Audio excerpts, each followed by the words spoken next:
your gift to the DEC's humanitarian appeal will go a really long way.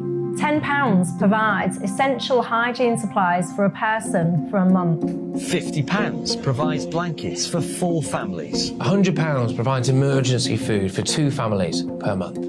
It's easy to give. You can donate online at dec.org.uk or call the 24-hour donation line on 0370 60 60 900. If you prefer to send a cheque, please post it to the Ukraine Humanitarian Appeal, PO Box 999, London, EC 3A 3AA. To give £10 on your mobile, simply text the word crisis to 70150. Standard network charges apply for calls and you must be 16 or over. Texts are charged at the standard network rate and your £10 donation will be added to your bill. 100% of your donation goes directly to the DEC to save lives and deliver critical support where it's needed.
Ukraine's foreign minister declares Russia is worse than ISIS as evidence of war crimes mount.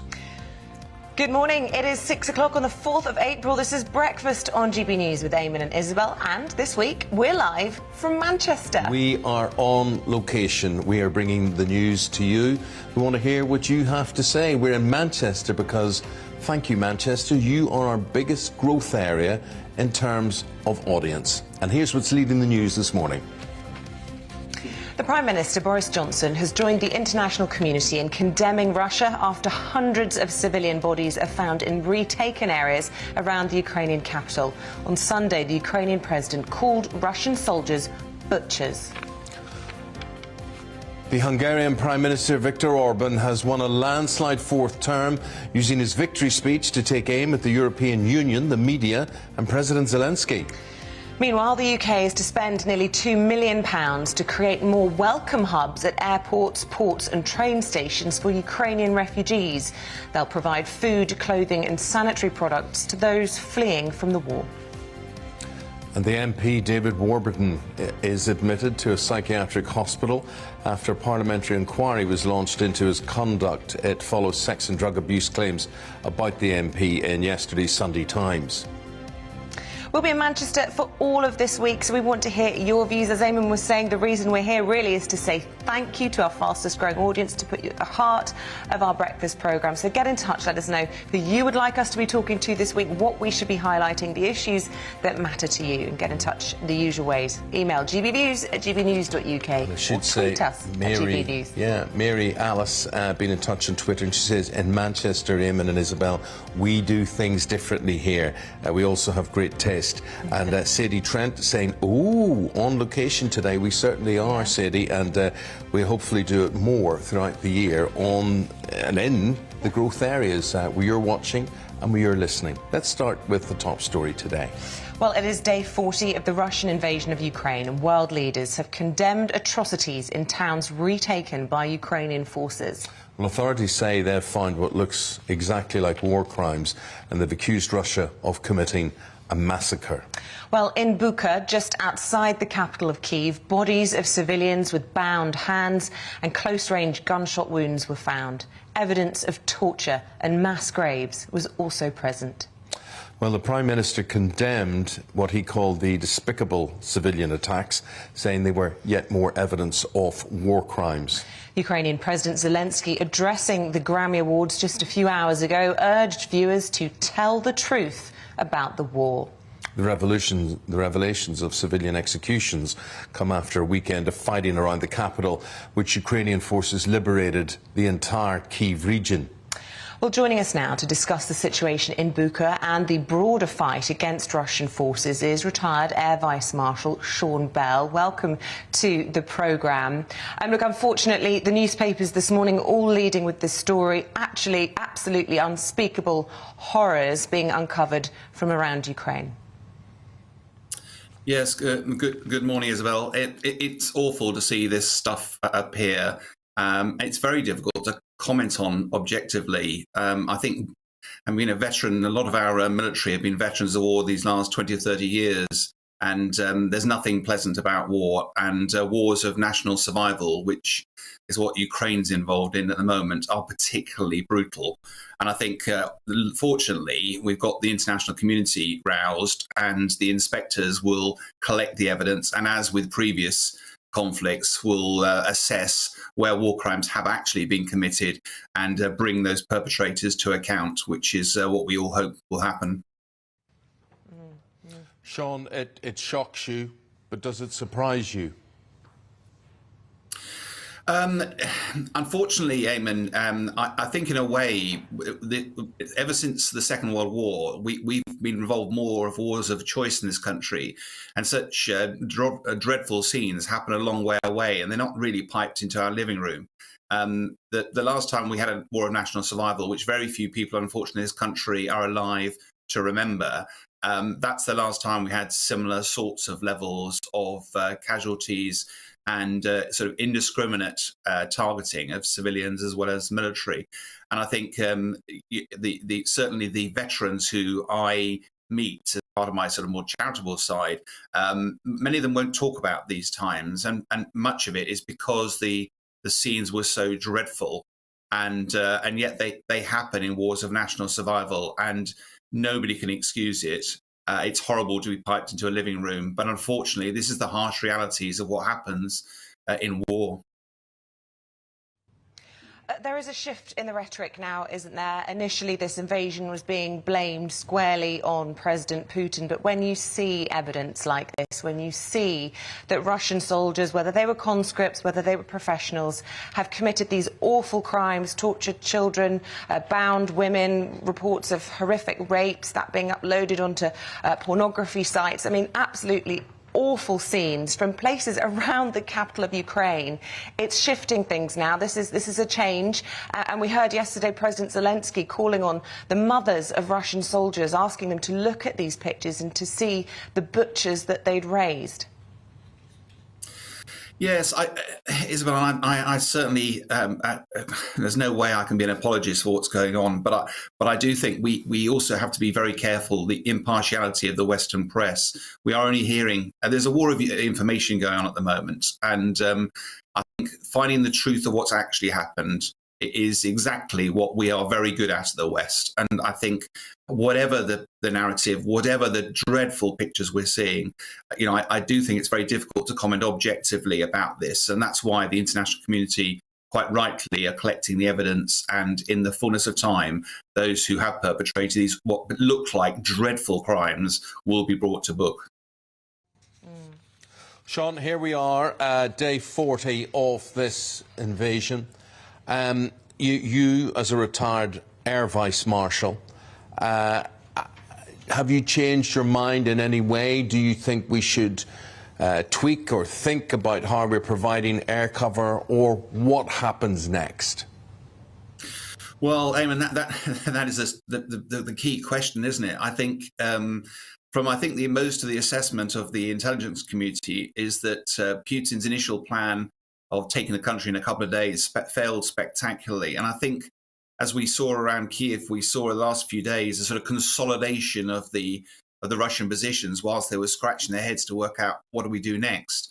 The very fact we're seeing troops, relocate from the capital, and Hostomel being moved out of. I mean, Russians would have fought very hard over Hostomel airfield because it was strategically important if they were to take Kiev. The very fact that they have moved out of that implies that the Russians have now got a plan B. And I think we're seeing that increased focus around Mariupol. The situation there looks desperate. We're also seeing the Donbass, I suspect, will become a focus. Why is that?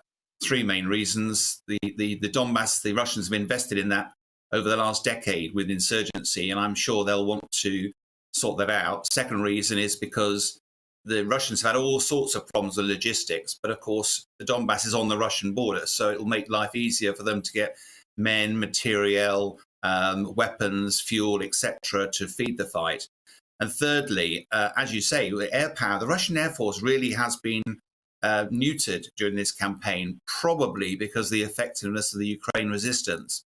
But of course, if they are supporting their troops right next to the Russian border, then it'll be a lot easier for Russia to bring air power to play. And finally, of course, down in Odessa, we've seen the fuel facilities bombed. It's difficult for the analysts to work out what's going on there because Odessa is, best part of 1,000 miles away from Russia. So if Russia had resupply problems in Kyiv, it's going to have big ones if it tackled Odessa. And I think there are not many land troops near Odessa at the moment, and the Black Sea Fleet wouldn't attempt an amphibious landing without large land support. So, and of course, I only found out the other day in Odessa, there's 2,500 kilometers of catacombs underneath the city. So the defenders would almost certainly staunchly defend that. So it's quite difficult to see how Odessa will be a target. So it's more that sending a message to the international community that Russia is not finished, that this is simply was the end of phase one and we're starting phase two. And also a message to the Ukrainians, just because you're 1,000 miles away does not make you safe. No, and I suppose the question to politicians in the West will be this morning how they respond to this. And as you say, widespread condemnation and gathering of war crimes is one thing, but is there perhaps going to be a renewed call for a strengthening of sanctions in the light of the images that we're seeing over the weekend and this morning? Well, it's difficult for me to comment on sanctions. That's more a political measure. From a military perspective, it's difficult to see how sanctions will have any impact in the near term on what Putin is doing in Ukraine. I think much more likely for Putin is, depending on what his revised objectives are, if he has revised them, until he's achieved those, then he won't be interested in negotiating. And I think most of the commentators believe if he hasn't changed his objectives and still holds the ambition to take Ukraine, then this war could extend into years rather than days. If as most of the military folks would almost certainly be advising him, if he's listening, that this is a step too far and actually he should modify his expectation, then it looks likely that he would settle on the Donbass, Mariupol, the land bridge down to the Crimea, and then perhaps be in a position to negotiate. The trouble is, I'm not confident at the moment that the conditions are set for Putin to come to the table. And in particular, even if he did today, the key issue of security, how on earth would President Zelensky be able to take any guarantee of security for what of the 90% of Ukraine that potentially he would retain, given that Putin has invaded twice in the last 10 years and reneged on a deal signed in 1994 when Ukraine gave up its nuclear weapons with guarantees of security, of sovereignty and its borders that was signed by Russia at the time. So how on earth would any such agreement be able to be ratified? Could Zelensky have any confidence whatsoever that Putin would stand by his word? So I think it's, I hope we are all wrong, but it doesn't look likely that we're coming to a quick resolution of this conflict.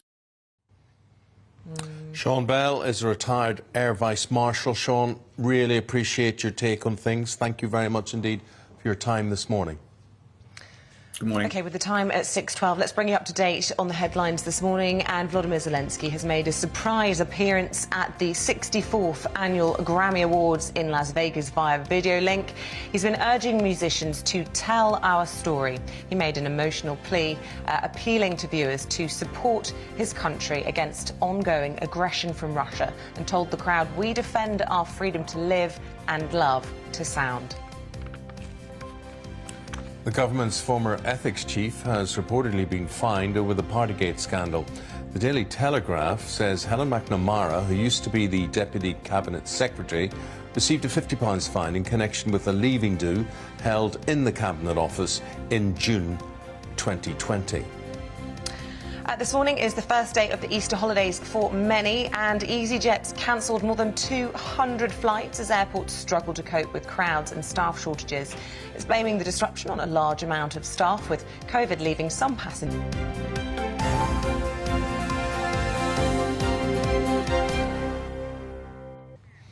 Gosh, that's all you need. I mean, trying to get back to normal with holidays and things, and just chaos, travel chaos over the weekend. Yeah, absolutely. I had friends that were going to France, and 3 children in the back of the car, which is horrendous anyway, stuck for hours trying to get across the channel. And the disruption from P&O. We also saw long freight queues. Then we've seen airport problems, Heathrow, Manchester Airport. We're going to be talking to Simon Calder a little bit later on in the programme. They had problems here at Manchester Airport as well. Yeah, big airport here in Manchester. I think Manchester's probably the 3rd biggest airport in the UK.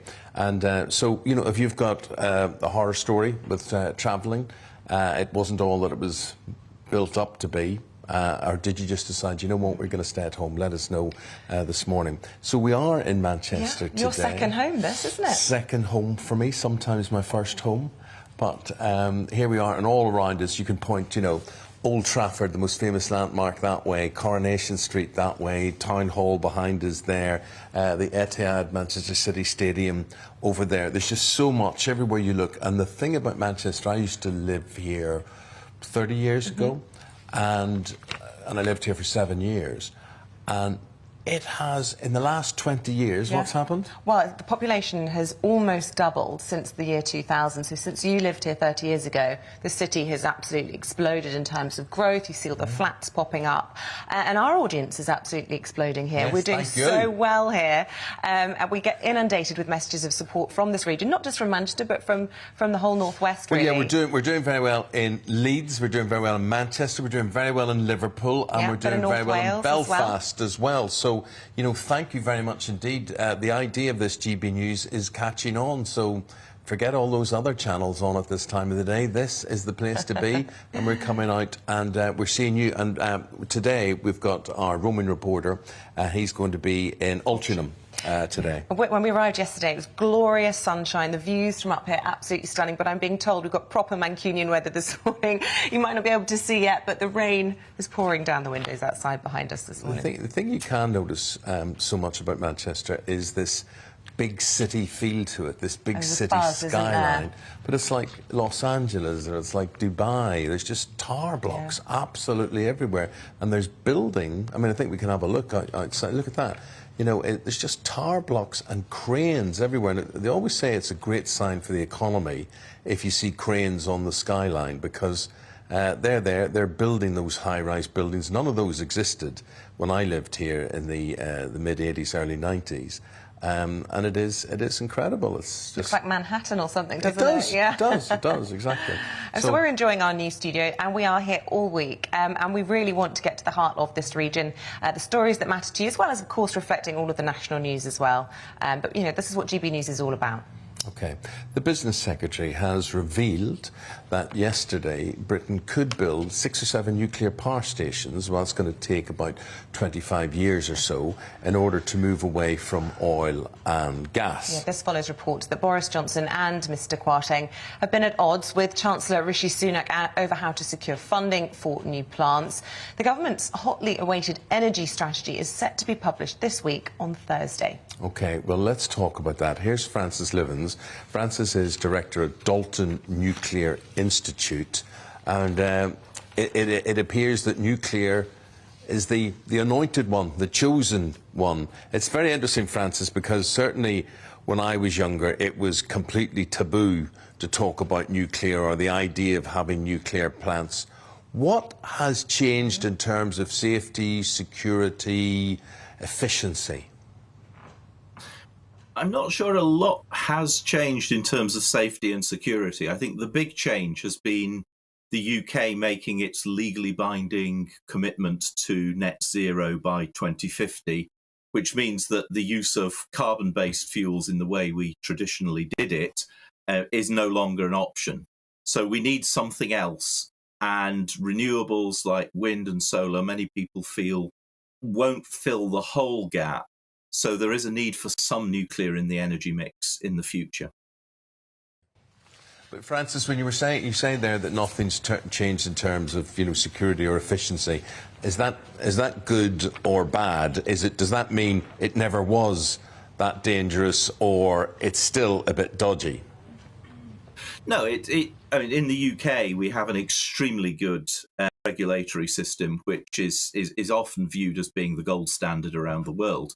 So I think UK nuclear is incredibly safe. I should have actually picked up your efficiency point, because one thing we seem to have become very bad at is actually doing any major engineering projects.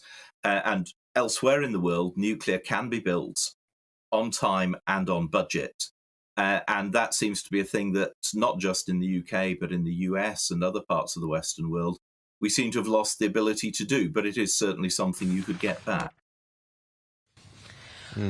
What's the reputation of somewhere like Sellafield? Now, I don't even know if it's still called Sellafield, because certainly in Ireland there was big scares about effluent flowing out of Sellafield and what was going into the Irish Sea at one stage, and a lot of people linking illness and cancers and whatever to Sellafield. What is the situation there? Sellafield still exists. It's still called Sellafield.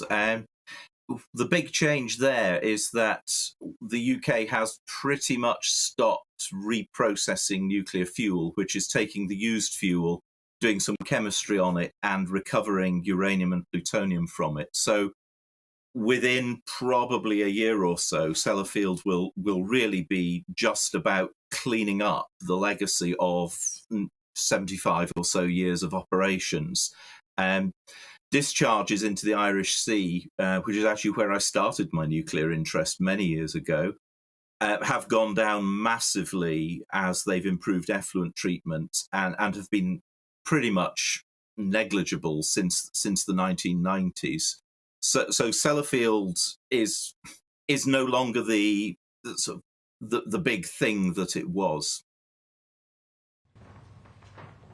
Francis Lippens, just tell me, I spent a lot of time covering Hinkley Point in my career down in the southwest. It was harder to get into, I have to say, than a prison, which is reassuring. But, in terms of Hinkley specifically, there's a lot of French investment, there's been Chinese investment in that. If we are to build up to 7 mini nuclear power stations by 2050, are we going to be able to resource that by British funds, British companies? Because, of course, the whole point of this is talking about energy security. We don't want Chinese or French companies running this, do we? We're getting a bit outside my comfort zone, but I think the big thing for nuclear is to make it, in the jargon, investable. So why would a pension fund actually want to put its money into a nuclear power station rather than into some other major project? And it needs to be confident that it'll get a decent return on its investment and get it reasonably quickly. And a lot of the problems with nuclear over the last decade or so have really been about the way it can be financed, because nuclear electricity, about half of the cost of that for the entire life of the power station reflects the cost of getting hold of the money to build it in the first place. So if you can get the money more cheaply, and there are ways of doing that, then that has a massive impact on the cost of nuclear electricity. Yeah, which brings us to the present problem. You've got this argument between number 10 and number 11 as to how to fund this. And we're also talking about at least 25, 30 years away before these proposed nuclear plants kick in on the grid. Is it too little, too late? Should we have been doing this a long time ago? Well, it's very easy to say, yes, we should have been doing this a long time ago, and there are certainly people who would say that. I think nuclear can start to make a difference much sooner than that. If you look at the Rolls-Royce small modular reactor project, they're confident that they could be starting to make a contribution by the end of this decade and be building reactors much more rapidly than the traditional way of building on site like Hinkley C. So I think there's a lot of new ideas, there's new technologies out there that really could make an impact far sooner than 20 or 30 years. It might take 20 or 30 years to see the full effect of this, but I think you could start to make a difference within 10 to 15 years. Francis Livens, Director of Dalton Nuclear Institute, thank you very much for your thoughts this morning. Appreciate it. Thank you. Thank you. 23 minutes past 6 on radio, on television, online. This is Breakfast with Eamonn and Isabel on GB News, live from Manchester. Coming up, we'll be talking about the World Cup draw, and we'll also be talking about the hottest tickets in town with Aidan McGee. That's after your Monday forecast. Looking ahead to today's weather, and the UK is looking cloudy, wet and windy for many, much more unsettled than it has been recently. Let's take a look at the details. Taking a closer look into the southwest of England, and there will be rain for many parts this lunchtime. It's also going to be cloudy and windy, though relatively mild. Around London and the southeast of England, and the early rain will clear through the morning, meaning things will be drier by midday with some brightness. It will also be cloudy and wet at times across much of Wales. The rain is likely to be heaviest across northern and western parts. After a wet and blustery morning, there are signs things will be drier, but still cloudy by midday for the Midlands. Further rain is expected later though, highs of around 13 Celsius but feeling colder. Whilst it's going to be pretty wet for northwestern England, in the northeast there will be less rain here. Thick cloud will cover most parts, though there will be some brightness across Northumberland. The rain will be heaviest across western and northwestern Scotland, where some localised impacts are possible, with strong winds here too. It will be drier and brighter for southeastern parts. It's looking cloudy, wet and windy across Northern Ireland this lunchtime, with outbreaks of rain. Some of these could be heavy at times as they push through on the brisk northwesterly winds. The weather will stay unsettled through the rest of the day with cloud, strong winds and spells of rain. And that's how the weather is shaping up for the rest of the day.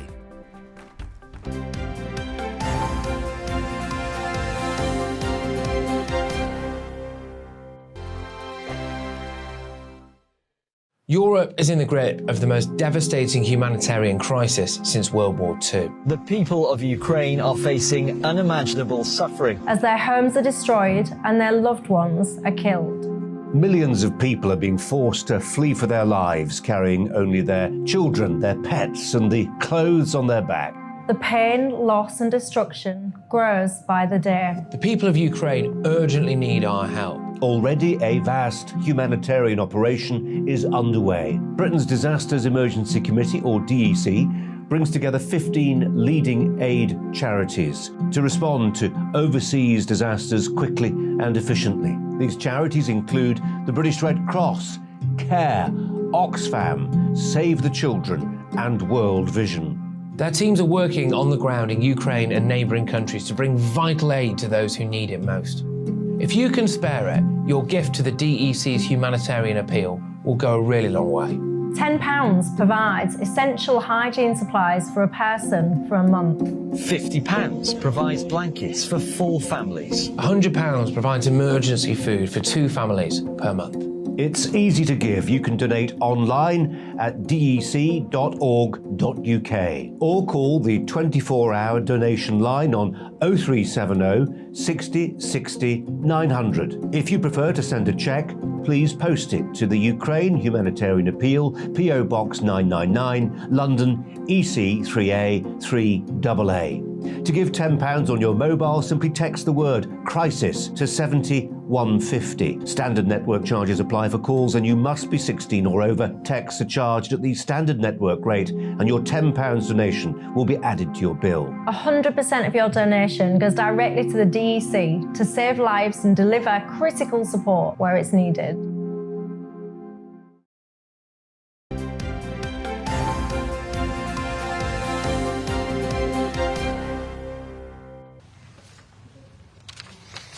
Welcome back. Still to come on the show this morning, we are out and about, as you can see, in Manchester this morning.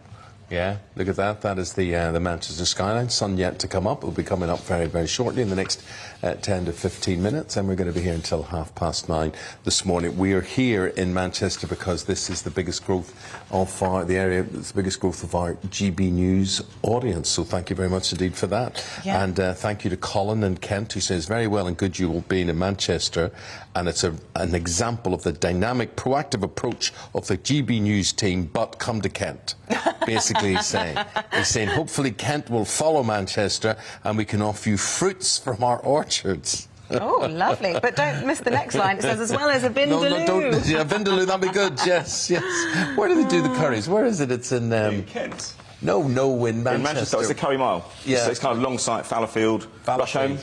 Yes, yeah, very good. I had a few there. Yeah, OK. Lovely. Isabel reminds me of a korma. Sweet and a bit coconutty. Are you making this up? Not. How cheeky, Colin. But very accurate. Anyway, we're going to be on your doorstep. Your doorstep's going to be in Altrincham, part of the Greater Manchester area, before 7 o'clock, asking people there how they're coping with the rising cost of living. Yeah, and for many children as well, it is day one of the Easter holidays. Some have already been off for a week, I should add. But airports really struggling to cope. Not just airports, though, ports as well. Railway stations, you name it. So at 7:45, we're going to be getting the latest from the travel editor, Simon Calder. Lots of families have attempted these Easter holiday getaways and having a real shocker with that. Please get in touch like Colin from Kent. Let us know, is Isabel as sweet and nutty as a korma? And GB Views I think I'm a bit more spicy, like a vindaloo. That's true.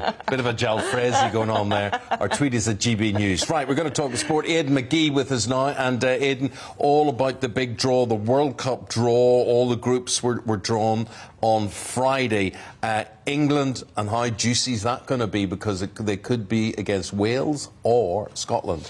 Yeah, it's not as easy as it looks, really, Eamonn. I mean, the draw came out on Friday. I suppose Gareth Southgate, had he been given the pick, and obviously you can't just pick all sides in Europe because there's a coefficient involved, but they got USA, but USA have got 5 young players in the Champions League playing in Europe, including Christian Pulisic at Chelsea. They're no mugs. They've never been thrashed, really, in World Cups, not going back to 1990. They're solid citizens in this competition. And against England, going back to 2010, they did well. We think 1950 as well, that shock result, going back over a few years, of course. But then since then, you've got Iran coming into it. They've not been in the World Cup since 1998. They're very dominant. A big political mix with that as well. Oh, without question. But they've also been dominant in their qualifying group as well, in their section. And I always think that if a team, regardless of who they're playing against, if they're winning every week, they take good habits into an international tournament. And, of course, England is a big scalp. And then the 4th place, well, you know, what's going to happen there? It's going to be Ukraine against Scotland, obviously, coming up in June. We could see a situation where the Ukraine might play against Scotland in a playoff, having not had any practice. There's even talk that they could go to Wembley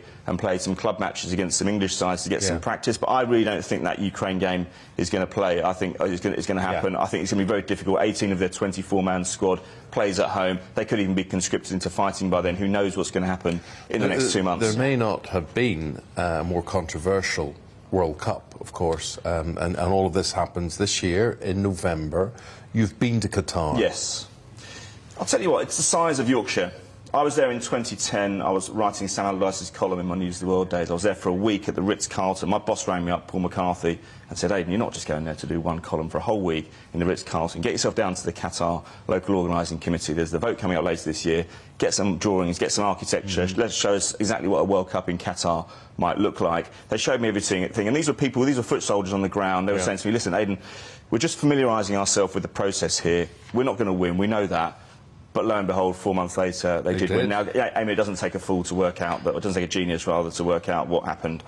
We know he shouldn't be there. It's in November. It's wreaked havoc with the season. But they built 8 stadiums at a cost of £6 billion in an area the size of Yorkshire. Can you imagine a World Cup as small as that? and it's going to present problems for all kinds of different reasons. Yeah, and Aidan, I was reading some of the figures about how much it's going to cost fans if they do want to go and support England, not only to get there, but once they get there in terms of accommodation. Yeah. I mean, crazy money. Who's going to be able to afford these sorts of price tags? I'll caveat everything here. I mean, I suppose you're talking about the £9 a night for a room. That's pounds, by the way, not local currency, but I was in South Africa in 2009 and 2010. The big fears then were security. It turned out to be unfounded. They're still a few months away from the World Cup yet. Yes, a journalist has stepped into the area and they've done a good job looking at what things might cost, and there are other issues about how women will be told off for covering up and things like that. I've been to Dubai, it happens there. Nobody criticises that quite as much. So let's give them a bit of time to sort it out. My concern would be logistics. The heat inside the stadium won't be an issue because you've got temperate stadiums, moderated air conditioning, etc., etc. The issue might be the training grounds. How's it going to be? Are you going to have air-conditioned training grounds? I'd have thought in an area that small it's probably unlikely. What temperatures are we talking about? We're talking possibly as high as 48 degrees. So I mean, that's why it had to be that was a condition early on in the process, that the temperature had to be moderated. It will be a controversial World Cup, football aside with that one, but... Italy aren't in it either, don't forget.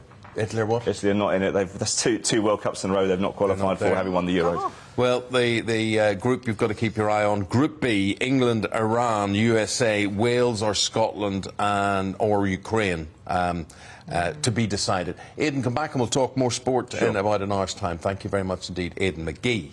So that was Aidan. We'll be back with you to go through the papers this morning. We're joined by Angela Epstein and Chris Riches. That's after this quick break. See you in a sec.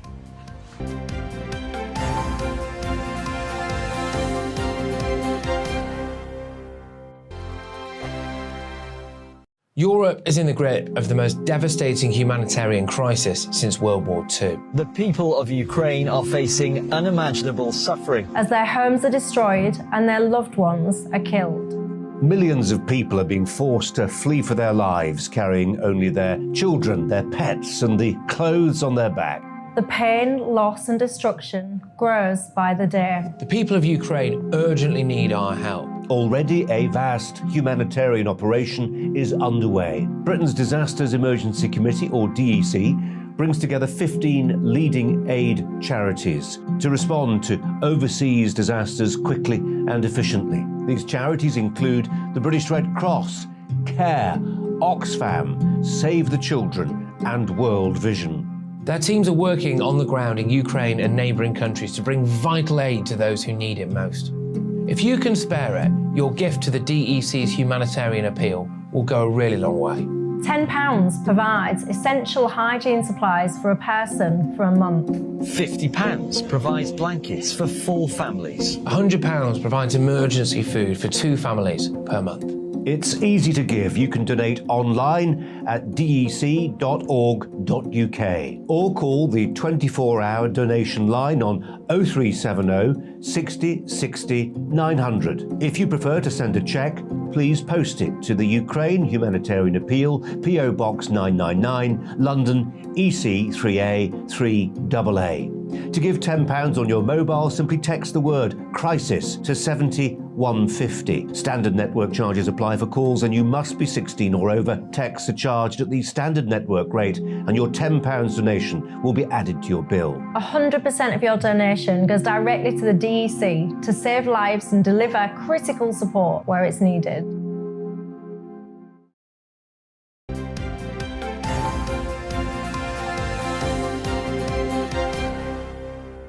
Okay, the headlines are now the Prime Minister has pledged to do everything in his power to starve Putin's war machine.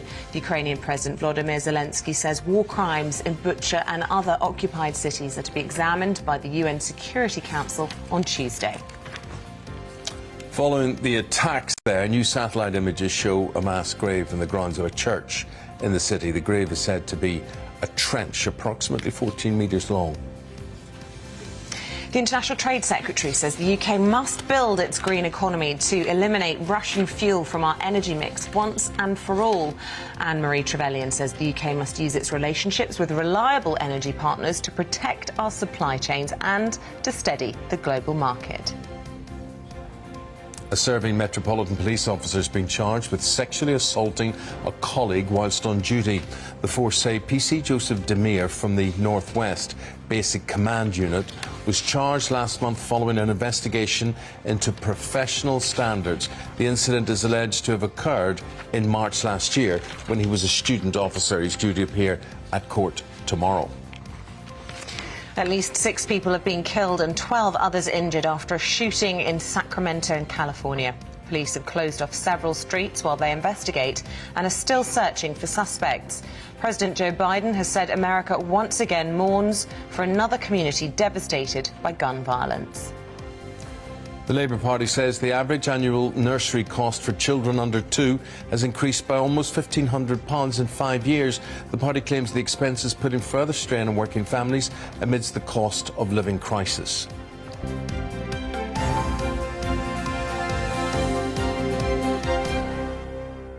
So, here we are, we're in Manchester. Time to go through the newspapers now with 2 locals. The journalist Angela Epstein and the North West correspondent for the Daily Express, Chris Riches. Very nice to see you both. Welcome Good morning. We're very happy to be here. Sing us the praises, Chris, of Manchester. Why is it so vibrant? Why is it all happening here?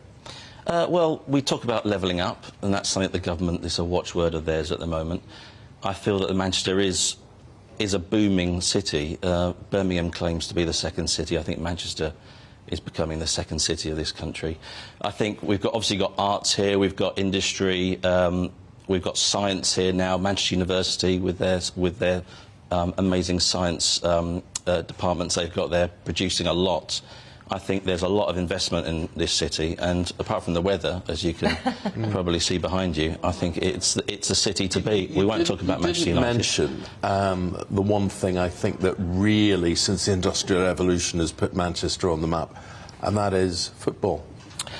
I didn't want to mention Manchester United, Eamonn. But, yeah, but there's 2 teams. There's 2 teams, and but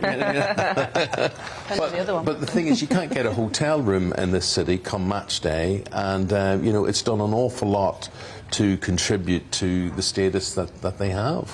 Well, you look at where Manchester City are now. Yeah. Before they were there, and before they had the Commonwealth Games in Manchester, the area, there was nothing much there. Yeah. The development that Manchester City have put into that area is fantastic, and you have to credit them for that.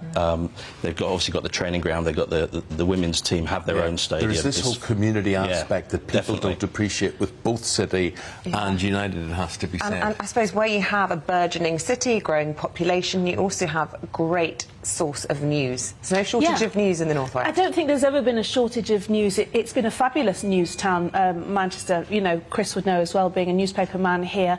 In the old days, all the great newspapers had regional offices here for that very reason.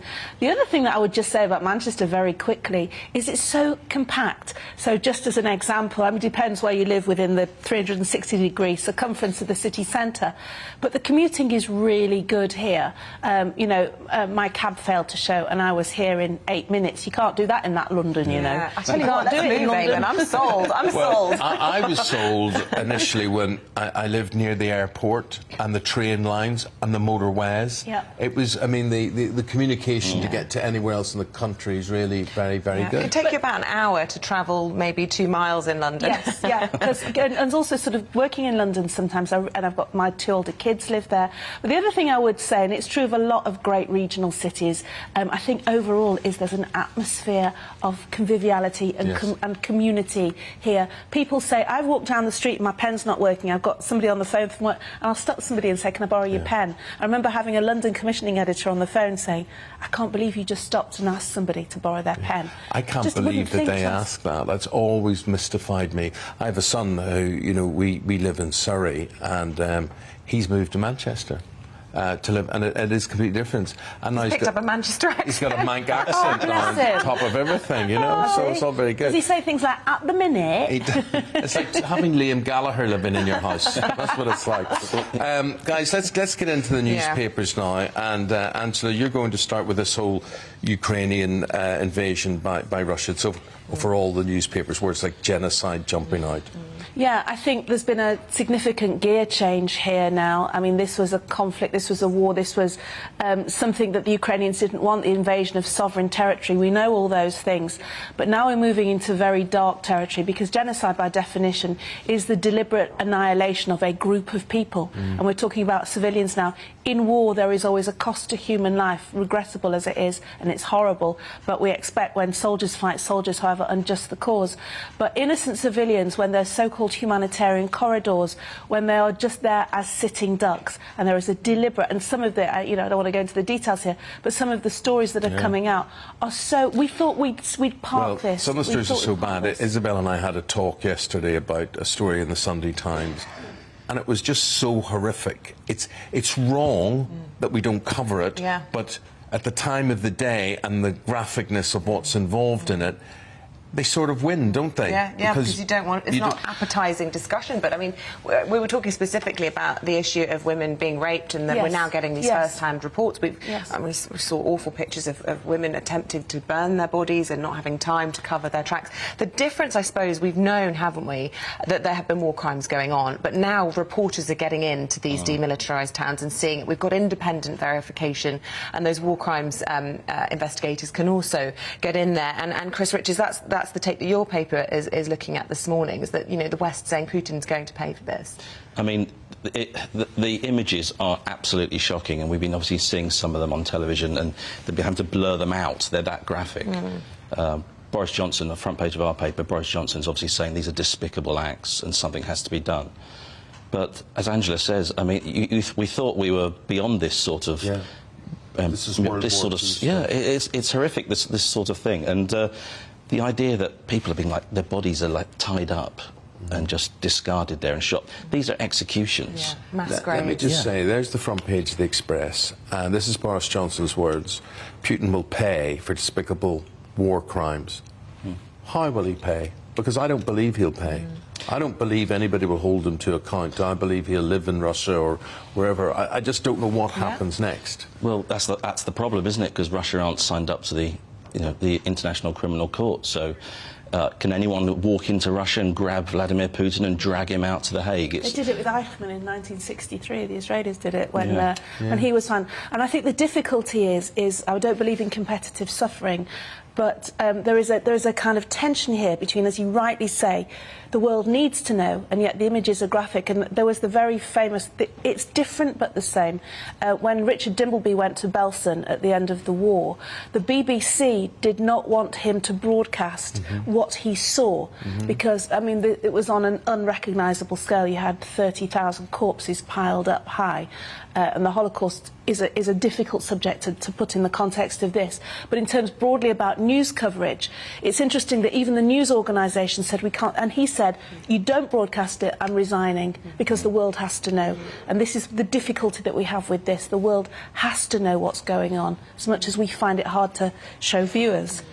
And, you know, the last sort of paper that we're going to look at on this is The Guardian, talking about, you know, what's been uncovered in Bucha. But the fear is that this is just a few of the towns that we're seeing that are being demilitarised. Who knows what we'll find as and when we're able to, and I say we, the Ukrainians are able to liberate these other occupied towns. Precisely. As the Ukrainians go in, they're going to uncover, we know they're going to uncover more of this. I mean, whoever thought you'd have a situation where you've got a former heavyweight boxer in Vladimir Klitschko doing a selfie with bodies in the background? It's unbelievable, isn't it? Unbelievable. Yeah, so tragic. And I find it hard because in the last few years I travelled to Odessa, I travelled to Kyiv, I was in Moscow, and I'd seen all these places close hand, and you think it would be like imagining Manchester now with missiles raining down on street to street fighting and whatever. Let's go to the Daily Mail. This is front page of the Daily Mail about this MP David Warburton. Chris, you're going to take a view on this one. Yeah. So front page of the Daily Mail there. So David Warburton obviously is exposed in Sunday newspapers that allegations from 3 women have made allegations against him.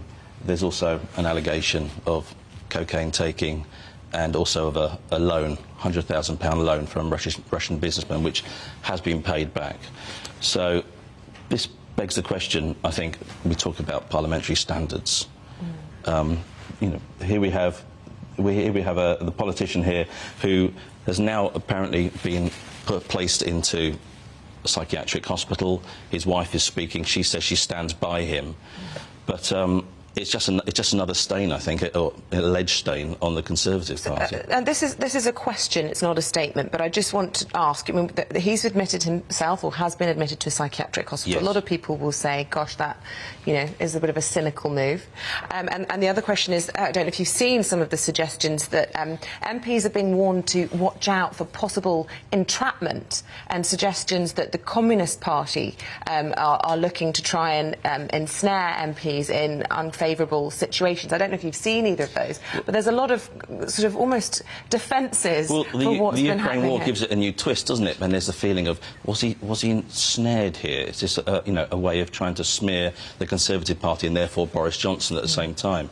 An investigation, I'm sure, will uncover that. But it doesn't look good, does it? No, I just feel for his wife, to be honest, in all of this. Yeah, I mean, look, you can talk about entrapment, you can talk about the whole honey traps and all these kinds of things, but ultimately you have to dial back a bit and say, when you're in a position of privilege, then you have to consider everywhere you put a semicolon, never mind what you're going to do in your private life. And as much as you can run to and defend, and I'm sure he's not having a great time now, obviously, which is a kind of very flippant way of discussing it. But, you know, when you are an MP, you're an elected representative, and all the things we know about what your position of privilege and responsibility entails, then you have to look to everything that you do. Yeah.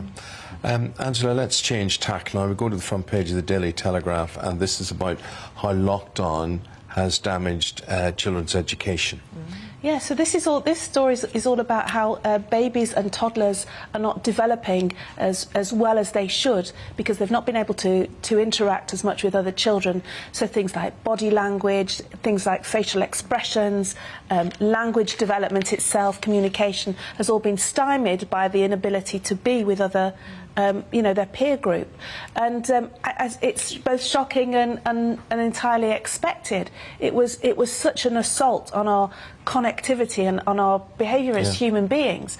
And we forget, for children, you know, babies and toddlers are remarkable because they learn things. We were asked to learn the things that they learn at that life stage. I said to Eamonn, you've got to learn to walk, speak a language, OK, do this, do that, all within a very short time. As adults, we couldn't do it, so the learning curve is rapid. And the idea that the thing that nourishes that is taken away from them, it's going to be part of the whole investigation into what lockdown did and how sort of thoughtful it was to even go down that sort of journey in the first place. OK, Angela, thank you very much. Chris, thank you. The guys are going to be back in about 45 minutes' time with more stories within the papers. Right now, the time approaching 10 minutes to 7. The headlines are these. Volodymyr Zelensky has made a surprise appearance at the 64th Annual Grammy Awards in Las Vegas via video link.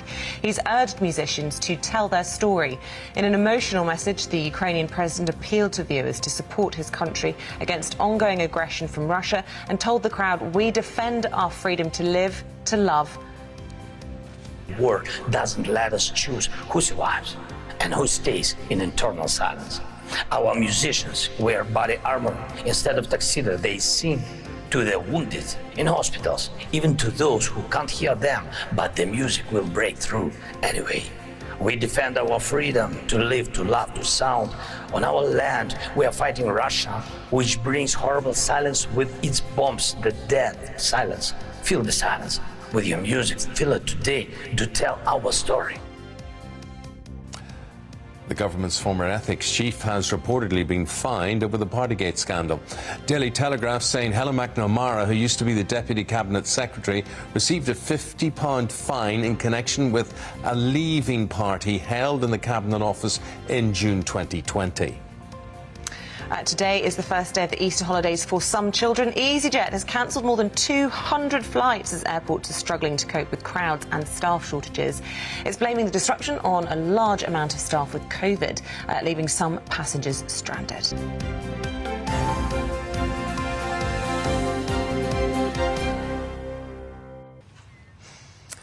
OK, so here we are in Manchester, and somewhere in the greater Manchester area, it is time for us to be on your doorstep. Well, we love getting out and about to find out what matters to you. This week, our North West of England reporter, Bradley Harris, is just 10 miles from where we are in the city centre. Bradley, very good morning to you. Lovely to see you and to be so close to you. Tell us where you are and what you're up to today. Yeah, good morning both. I'm in the lovely market town of Altrincham. Over 50,000 people live here. I'm right in the centre of this place on the high street. Of course, it's raining, because would I be in Greater Manchester if it wasn't? But I've got a coat on. I've come to hit the high streets to find out what matters to you, to chat to local business people, local residents who live here. Up and down the country, you often see high streets that are boarded up and shut up. This is one particular example of where a high street is thriving at the minute. It all started with the market. That's about a 5-minute walk in front of me, and it's trickled down to a high street. One place that's still doing fairly well is Grantee's Coffee House, and because it's wet, I'm going to knock on and see if the owner, Chris, is going to let me in. Morning, Chris. Do you mind if we pop in and have a quick chat? It'd be amazing to come and chat to you. It's much warmer in here. Chris, I just want to talk to you because, of course, one reason why we're in Altrincham is because we want to show off Manchester and Greater Manchester to many of our viewers and listeners who are joining us on GB News. What is so special about Altrincham then? It's got the market. It seems to be doing really well. What's Altrincham's secret to success? It's not always been its story. I mean, a few years ago, Altrincham was in a little bit of a worse estate, and the market came along. It was a little heartbeat for the town. And since then, it's really been invested in by a lot of independents, bars, restaurants, coffee shops, things like that. So, but what's the true secret to Altrincham is definitely the community. The community saw it go in one direction. They've seen it really uplift in a different direction, and the community have really, really supported that. So they're the key behind its success, definitely. That's brilliant. And one of the big stories still at the moment is, of course, the cost of living. So many things going up at the minute. April is a big month as well. That's when those significant changes come into effect, and we're starting to see bills rising. What have you noticed having an impact? Are you having to really see the knock-on effect with your prices here in the shop, Chris? Yeah, absolutely. I mean, we already started to see costs increasing through last year anyway, up to October, up to Christmas. This year, we're seeing obviously more increases through our suppliers, wages increasing, VAT's about to go back up, utility bills are rising. So we are starting to see prices increase on our menus. But it's about finding that sort of fine balance for everybody, because you don't want to put your prices too much. You have to sort of take a little bit of the punch, because you don't want your consumers who are, your customers, your guests who are also seeing the crunch at home. You don't want to make it too expensive for them to come out and enjoy that luxury. So it's a very fine line at the minute, and a fine balance to try and find. But we are fighting and trying our best for them. Yeah, it's good that you are fighting. And there is a big squeeze at the minute on people's personal finances and running a business. Yeah. If this continues to rise, do you think that actually we might start to see some changes on this high street? Yeah, that's the fearful truth, unfortunately. I think as, a lot of businesses are still fighting back from the struggle of COVID, so we're all trying to sort of rebuild our pots. So my fear is that not everybody will survive, but I would hope that the communities around them will support it like Altrincham has and keep the high streets going. Brilliant. Well, Christopher Taylor, really good to chat to you. Grantee's Coffee House here in Altrincham. I'm going to be all over Altrincham this morning, showing off the place and finding out what matters to people here in Greater Manchester. Good stuff, Bradley. Thank you. We look forward to seeing where you get out and about to throughout the course of the morning. Yeah, and tell us where to go out and about to as well. I think we should be at the airport. I think we should go to the airport and see what's happening there. This morning. Yeah, so our commiserations to you if you're heading off anywhere and you're trying to get ahead. And it's not just we reported on EasyJet. We said bye to Bradley. Yeah, Bradley's very good, but it was bye. Gone now. Thank you. But we were talking about EasyJet today, cancelling flights with no notice, really. I actually haven't heard. Go on. British Airways, they're all doing it. They're all doing it, and they're caught short because they let off so many people during the pandemic. They now can't get the staff to get back in there again. You again. can feel for them as well, but I mean, I've seen so many friends complaining about problems with airlines at the moment, and I suppose that, as you say, is a direct consequence of all of the troubles they've been through with no flights for so long, people still off sick, and a reduced team. So air travel is not what it was, and it's going to be a long time till it is again. We're all desperate to get back to normal, and then you realise COVID hasn't gone away, so and it's still not normal. Well, I'll tell you what, as it is 4 minutes now before 7 o'clock, let's have a look outside. This is where we are. We are live in Manchester this morning, the single biggest area of growth for GB News, and we're here to say thank you to you. So, bringing you all the stories that matter to Manchester, matter to you, matter to us, all after the weather. Looking ahead to today's weather, and the UK is looking cloudy, wet and windy for many, much more unsettled than it has been recently. Let's take a look at the details. Taking a closer look into the southwest of England, and there will be rain for many parts this lunchtime. It's also going to be cloudy and windy, though relatively mild. Around London and the southeast of England, and the early rain will clear through the morning, meaning things will be drier by midday with some brightness. It will also be cloudy and wet at times across much of Wales. The rain is likely to be heaviest across northern and western parts. After a wet and blustery morning, there are signs things will be drier, but still cloudy by midday for the Midlands. Further rain is expected later though, highs of around 13 Celsius but feeling colder. Whilst it's going to be pretty wet for northwestern England, in the northeast there will be less rain here. Thick cloud will cover most parts, though there will be some brightness across Northumberland. The rain will be heaviest across western and northwestern Scotland, where some localised impacts are possible, with strong winds here too. It will be drier and brighter for southeastern parts. It's looking cloudy, wet and windy across Northern Ireland this lunchtime, with outbreaks of rain. Some of these could be heavy at times as they push through on the brisk northwesterly winds. The weather will stay unsettled through the rest of the day with cloud, strong winds and spells of rain. And that's how the weather is shaping up for the rest of the day.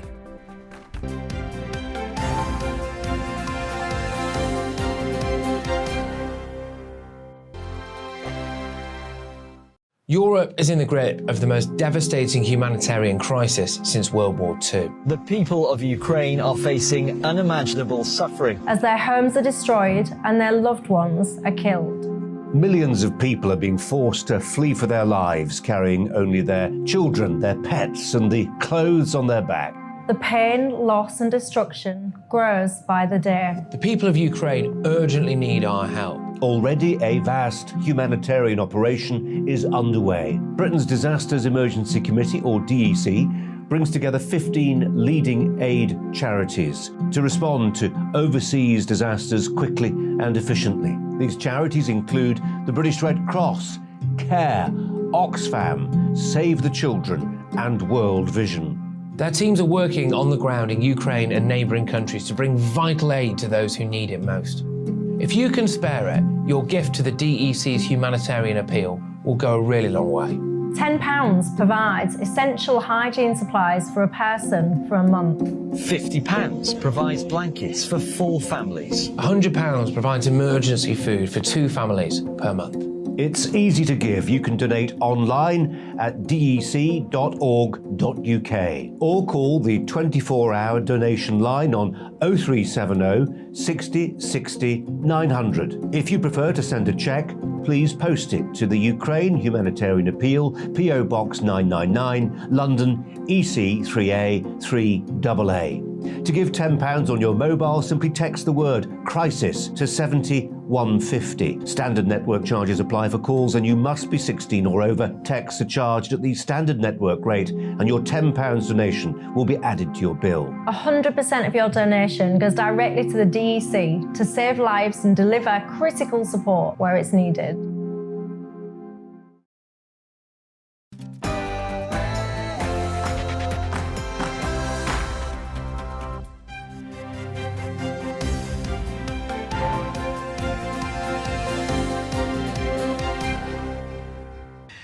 Ukraine's foreign minister declares Russia worse than ISIS as evidence of war crimes mounts. A very good morning. Good to see you. 7 o'clock exactly on this, the 4th of April. You're watching and listening to Breakfast on GB News with Eamonn and Isabel, live from Manchester. Here's what's leading the news this morning. The Prime Minister, Boris Johnson, has joined the international community in condemning Russia after hundreds of civilian bodies are found in retaken areas around the Ukrainian capital. On Sunday, the Ukrainian president called Russian soldiers butchers. The Hungarian Prime Minister Viktor Orban has won a landslide fourth term, using his victory speech to take aim at the European Union, the media and President Zelensky. Meanwhile, the UK is to spend nearly £2 million creating more welcome hubs at airports, ports and train stations for Ukrainian refugees. The hubs will provide food, clothing and sanitary products to those fleeing the war. And MP David Warburton is admitted to a psychiatric hospital after a parliamentary inquiry was launched into his conduct. It follows sex and drug abuse claims about the MP in yesterday's Sunday Times. So here we are in Manchester for all of this week, so please do get in touch to let us know what you think is great about the city. We think the city is great because it registers the highest growth for GB News on radio and on television. And there you are with the time at 7 o'clock. That's what Manchester looks like on this Monday morning. Yeah, so let us know the stories you want us to cover. We're here all week. Get in touch. Email us at gbnews@gbnews.uk or you can tweet us at gbnews.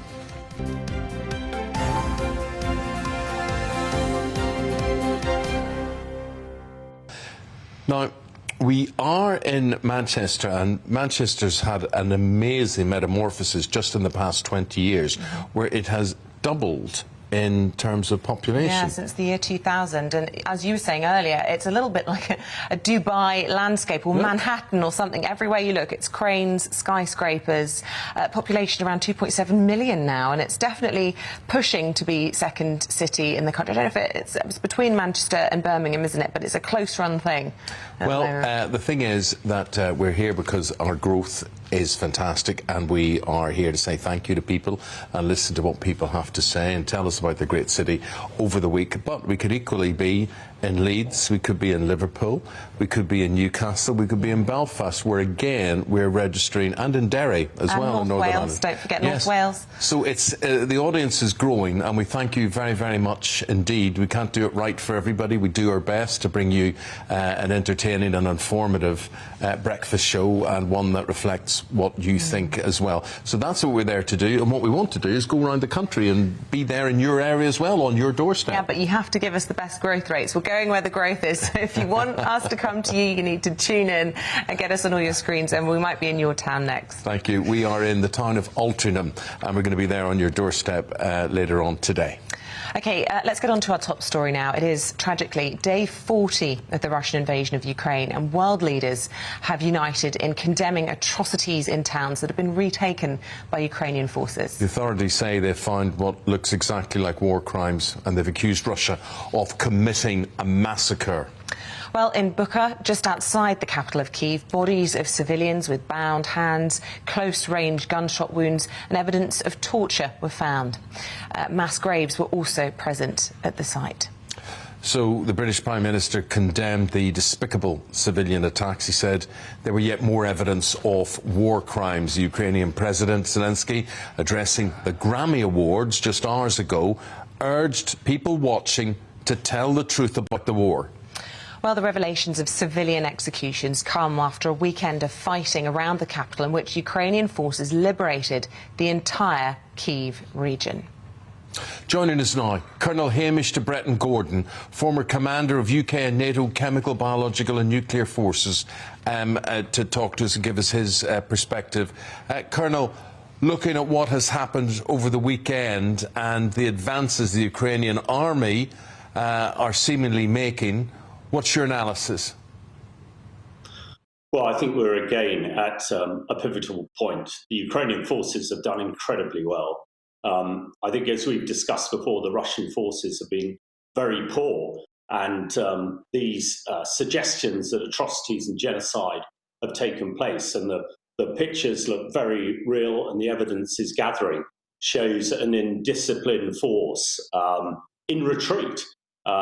It's pretty clear that the Russians have been defeated around Kiev and the northern part of Ukraine.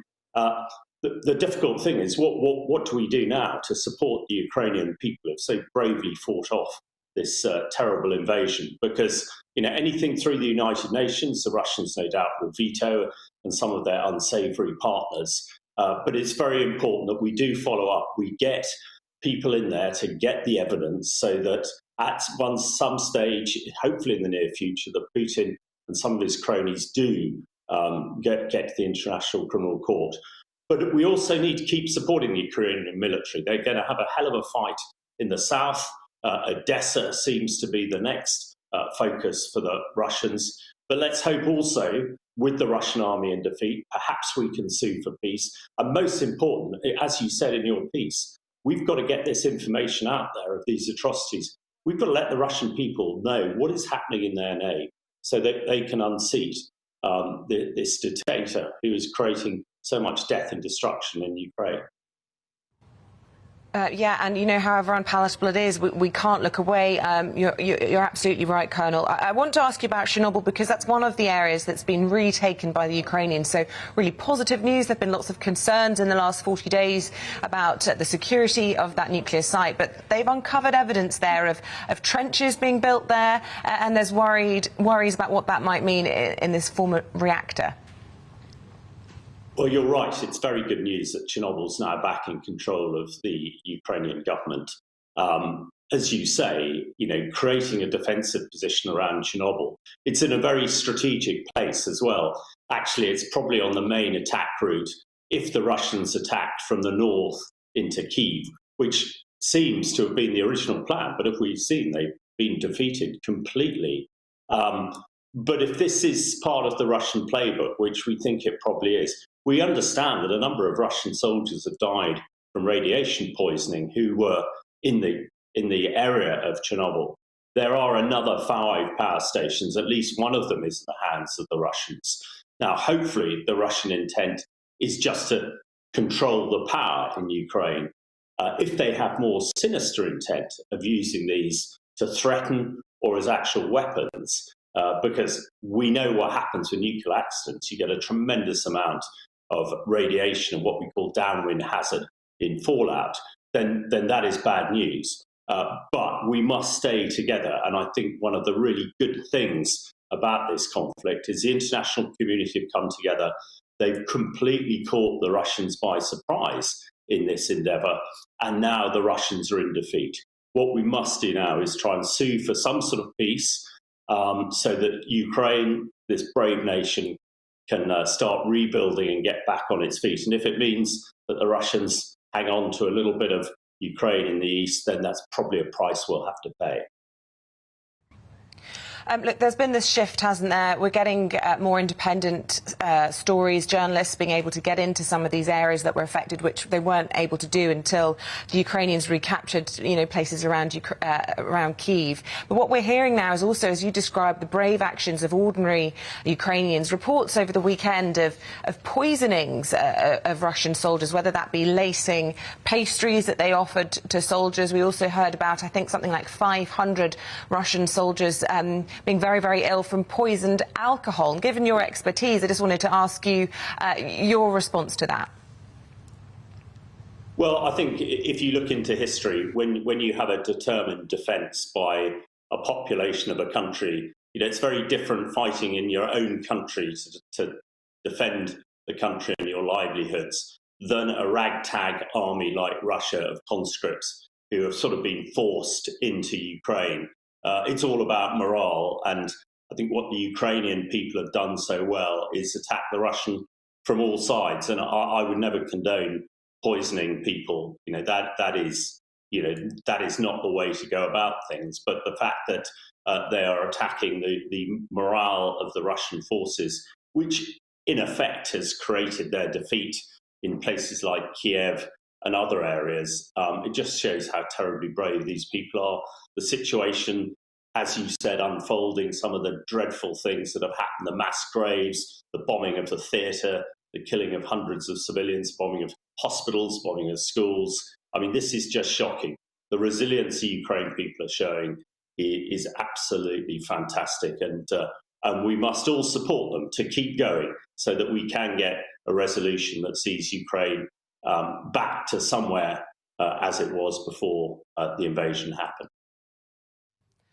Mr. Breton-Gordon, we must leave it there. Thank you for your time this morning. Former commander of the UK and NATO Chemical, Biological and Nuclear Forces. Always good to have you on the show. Thank you. Pleasure.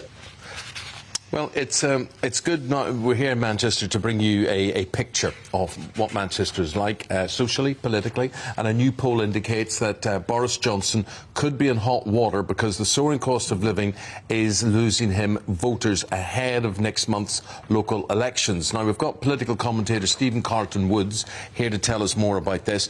So you're a Manc born and bred, Stephen? I certainly am, yes. Where are you from, and tell me how your area has changed with this gentrification, with this, you know... Well, it is a gentrification, you've got it right there. Well, I come from a suburb called Didsbury, which is about 3 miles in that direction over there.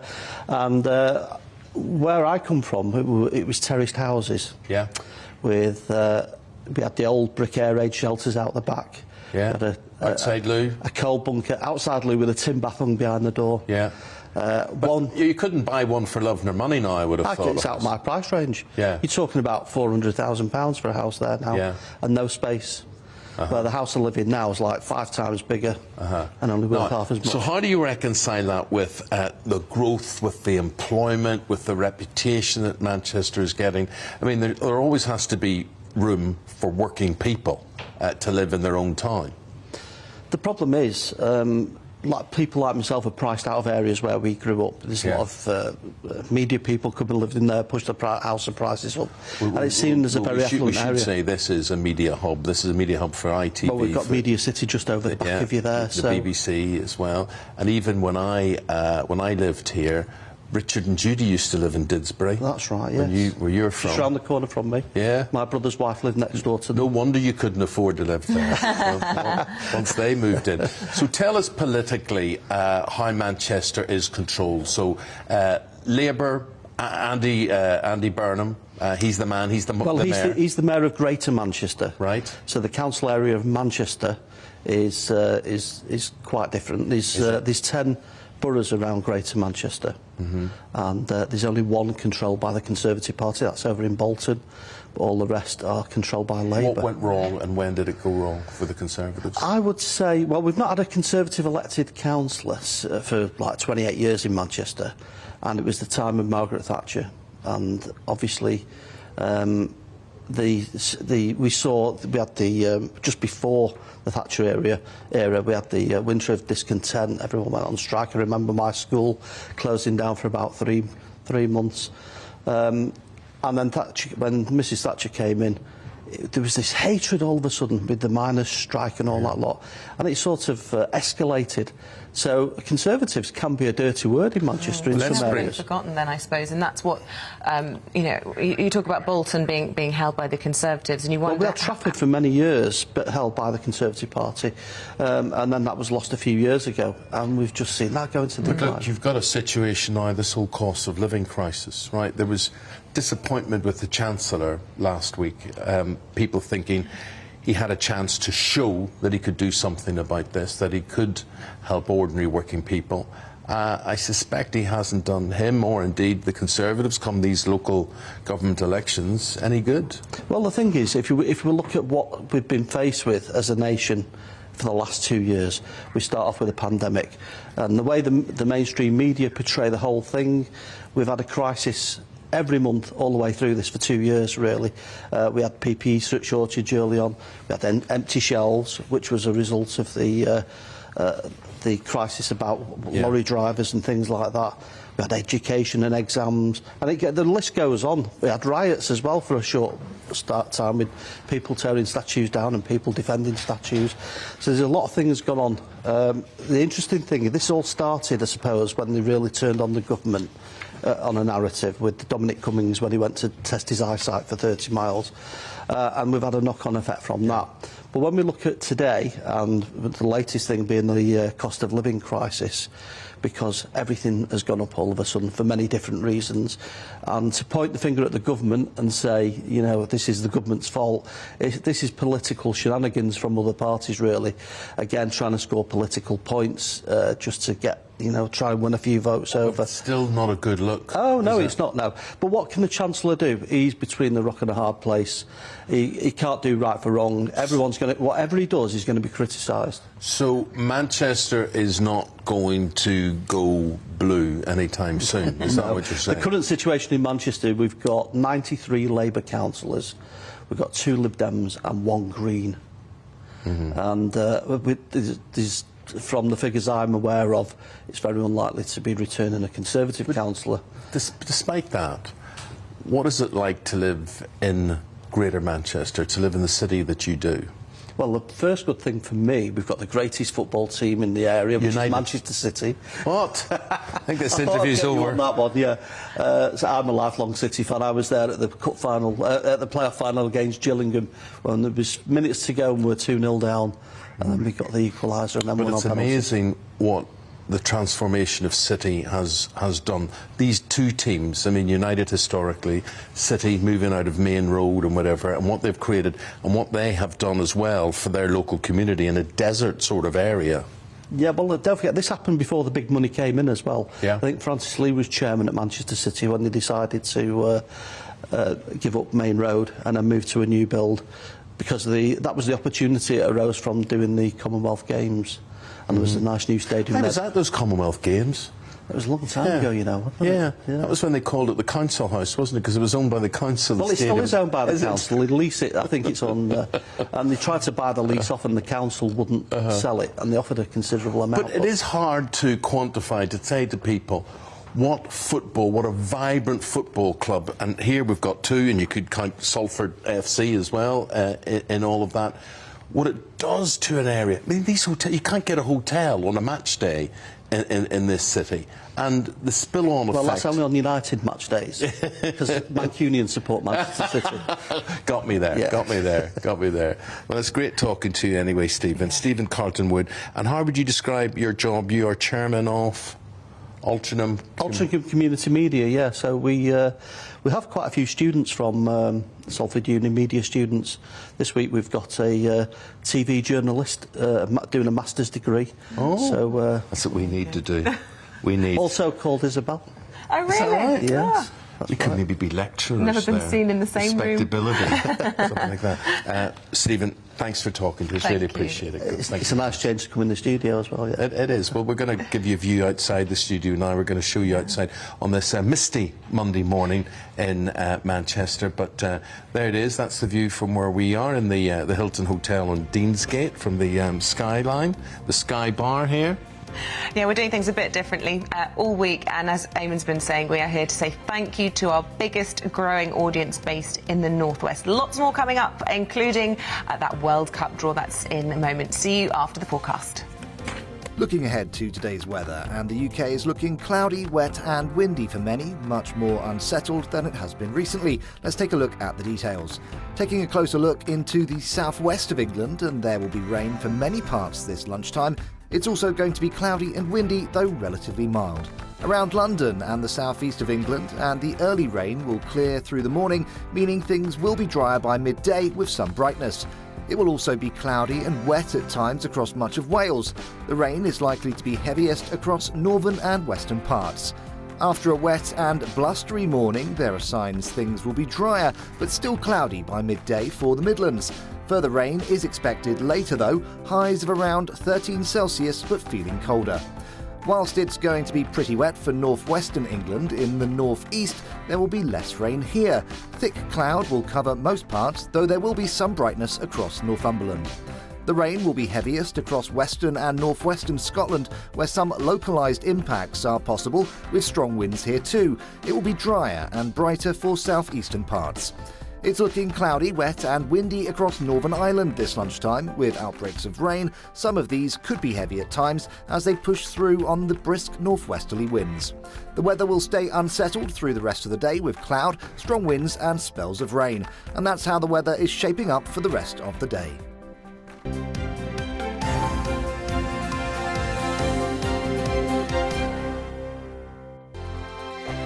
Europe is in the grip of the most devastating humanitarian crisis since World War II. The people of Ukraine are facing unimaginable suffering as their homes are destroyed and their loved ones are killed. Millions of people are being forced to flee for their lives, carrying only their children, their pets, and the clothes on their back. The pain, loss and destruction grows by the day. The people of Ukraine urgently need our help. Already a vast humanitarian operation is underway. Britain's Disasters Emergency Committee, or DEC, brings together 15 leading aid charities to respond to overseas disasters quickly and efficiently. These charities include the British Red Cross, CARE, Oxfam, Save the Children and World Vision. Their teams are working on the ground in Ukraine and neighbouring countries to bring vital aid to those who need it most. If you can spare it, your gift to the DEC's humanitarian appeal will go a really long way. £10 provides essential hygiene supplies for a person for a month. £50 provides blankets for 4 families. £100 provides emergency food for 2 families per month. It's easy to give. You can donate online at dec.org.uk or call the 24-hour donation line on 0370 60 60 900. If you prefer to send a cheque, please post it to the Ukraine Humanitarian Appeal, PO Box 999, London, EC 3A 3AA. To give £10 on your mobile, simply text the word crisis to 70150. Standard network charges apply for calls and you must be 16 or over. Texts are charged at the standard network rate and your £10 donation will be added to your bill. 100% of your donation goes directly to the DEC to save lives and deliver critical support where it's needed.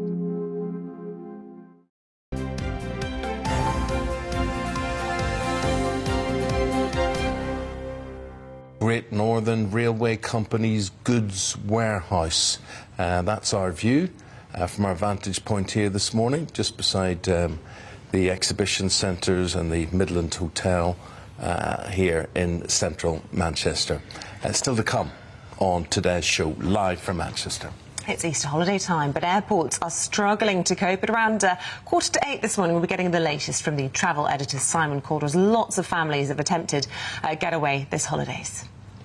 And coming up just after 8 o'clock, former foreign policy advisor to Margaret Thatcher, Charles Powell, tells us what he makes of President Putin's war crimes and how his late boss would have dealt with the situation. And as always, we want to hear from you throughout today's programme. Get in touch by emailing gbnews@gbnews.uk or you can tweet us at GBNews. Lindsay, thank you very much indeed. Lindsay is a bit exasperated at how early the Easter holidays are taking place. She said Easter's still 2 weeks away, so I scratched my head as to why so many are on holiday already. Really? How long did you have off at Easter holidays growing up? You have at least 2 weeks off at Easter. I mean, I used to have 4, but... Yeah, but that's private school. The rest of us with state school. You're lucky you got how many did you have at Easter? Week. A week? Yeah. That's what you'd have at half term, but Easter's a proper holiday. Well, that's all I remember having. But anyway, there, as you say, there were people off last week as well. Yeah. But Lindsay says that, and she said, thank you, love to see you out and about, enjoying the show this morning. Excellent stuff. Thank you, Lindsay, very much indeed. It's time to bring you up to date now with the headlines. Volodymyr Zelensky has made a surprise appearance at the 64th Annual Grammy Awards in Las Vegas via video link, urging musicians to tell... War doesn't let us choose who survives and who stays in internal silence. Our musicians wear body armor instead of tuxedo. They sing to the wounded in hospitals, even to those who can't hear them, but the music will break through anyway. We defend our freedom to live, to love, to sound. On our land, we are fighting Russia, which brings horrible silence with its bombs, the dead silence. Feel the silence with your music. Feel it today to tell our story. The government's former ethics chief has reportedly been fined over the Partygate scandal. Daily Telegraph reporting that Helen McNamara, who used to be the Deputy Cabinet Secretary, received a £50 fine in connection with a leaving function held in the Cabinet Office in June 2020. It's Easter holidays for school children and families this week as EasyJet has cancelled more than 200 flights as airports are struggling to cope with crowds and staff shortages. It's blaming the disruption on a large number of staff with COVID off work this week, leaving some passengers stranded.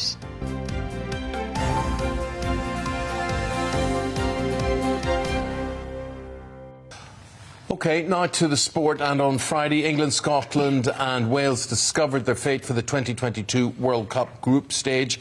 England has been drawn against the USA, Iran and the winners of the playoff between Wales and Scotland or Ukraine. You follow me so far? Sort of. Yeah, OK. And this is going to be one of the most politically and socially interesting groups of the tournament. Talking us through all of that, we've got our sports reporter, Aidan McGee. Aidan, good to see you this morning. So, on the face of it, well, it'll be very competitive. There will be a Battle of Britain, or we hope that hopefully there'll be a Battle of Britain. And there will, because Wales are definitely through. Wales are definitely through, yeah. So they've gone through to the final, but obviously the Ukrainian and Scotland game was delayed for obvious reasons. I'm not even convinced. You can't see Ukraine, Scotland going ahead. I can't see it because 18 of the 24-man squad is home-based in the Ukraine. I wonder whether it'll be difficult to get them out. I mean, you can't expect Ukraine to go and play Scotland having had no practice for months and months on end with the situation that's been going on. There's been talk that they might actually take some games to Wembley and play against some club sides in England, Liverpool, Manchester United, Chelsea, so forth, and maybe to raise some money for the victims of the war there. But I think it looks increasingly remote. Having said that, who knows what can happen, good or bad, in the next 2 months. But nonetheless, if it does go ahead, the winner of that plays Wales. Wales, obviously, if they go, they'll be up against either Ukraine or Scotland. But as you say, yeah, there will be a British interest there. But it's not a fait accompli for England. I mean, USA are no mugs. They've been going to World Cups now for over 30 years. They don't get thrashed. They usually get out of the group. They've got 5 players there now playing in Europe as well in the Champions League. So they won't be a pushover. And then, of course, Iran. Now, I always think that when a team's winning constantly, as Iran are in their section, they're always a dangerous opponent when they come up against England. England are a scout now. England, I think, have got the strongest squad in world football now, and I think this is their time. Interesting. So, given that, then, do you think lots of our fans are going to, try and stump up the cash for what's going to be a very expensive World Cup?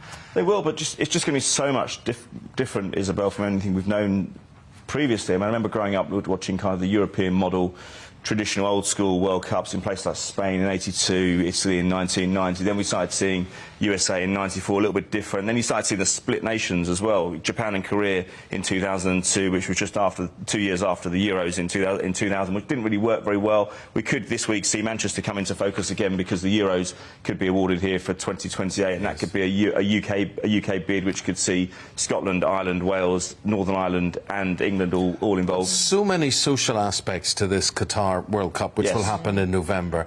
I mean, traditionally, British football supporters like to have a bevy or two.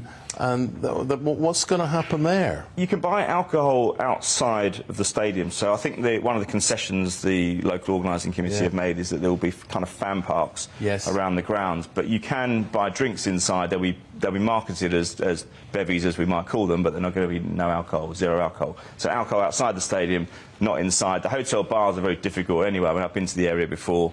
There's certain bars, few and far between. But you have to remember, the whole of Qatar is the size of Yorkshire. We're having a World Cup in an area the size of a county. So all the venues will be inside a county, one county then, basically. I mean, they spent £6 billion on stadiums. I mean, that's equivalent. I mean, Tottenham cost, we know what a great stadium they have, that cost £1 billion.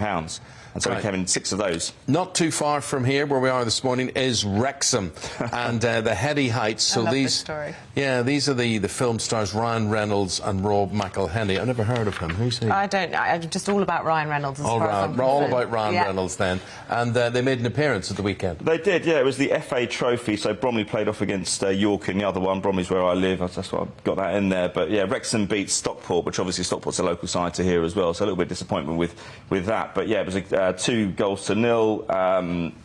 It was an interesting tweet afterwards from Ryan Reynolds as well. It was a real big moment for him. He said, "Seeing this in person was a top 10 life moment for me. Thank you, Wrexham." Rob McElhenney, you mentioned just then, couldn't actually make the tie.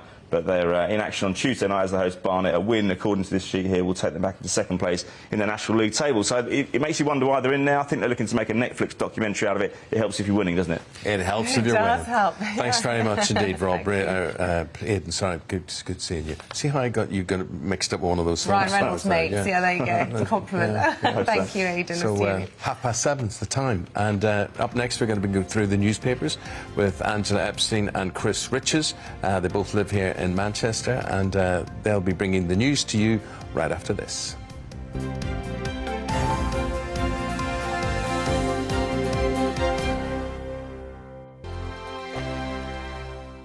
Europe is in the grip of the most devastating humanitarian crisis since World War II. The people of Ukraine are facing unimaginable suffering as their homes are destroyed and their loved ones are killed.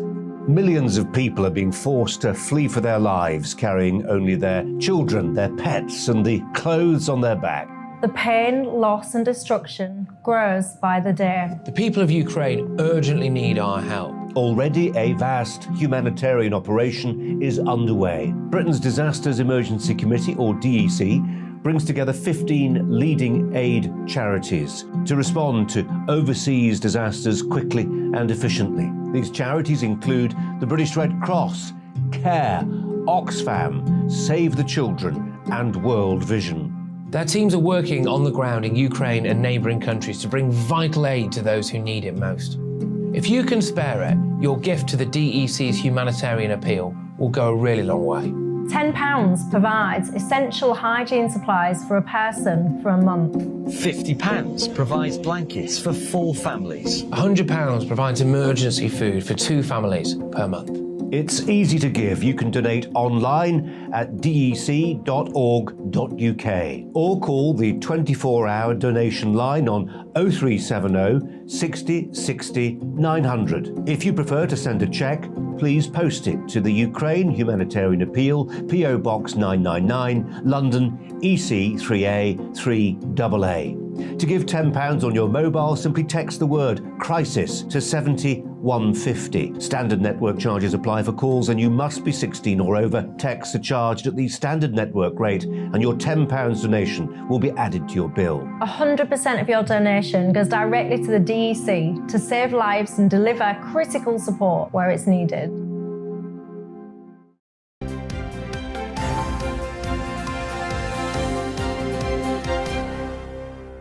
Time 7:32. You can see the lights switching on in offices across the city of Manchester where we are this morning. Rush hour is underway. People are hurrying about getting to work this Monday morning. You can see lots of traffic and trams, you name it. It's a bustling city, isn't it? And hopefully listening to us on the radio and online via the app. If you're watching at home, good morning to you. And here we bring you the latest news situation with the time at 7:33. Volodymyr Zelensky has made a surprise appearance at the 64th Annual Grammy Awards in Las Vegas via video link. He's urged musicians to tell the country's story. War doesn't let us choose who survives and who stays in eternal silence. Our musicians wear body armor instead of tuxedo. They sing to the wounded in hospitals, even to those who can't hear them, but the music will break through anyway. We defend our freedom to live, to love, to sound. On our land, we are fighting Russia, which brings horrible silence with its bombs, the dead silence. Feel the silence with your music. Feel it today to tell our story.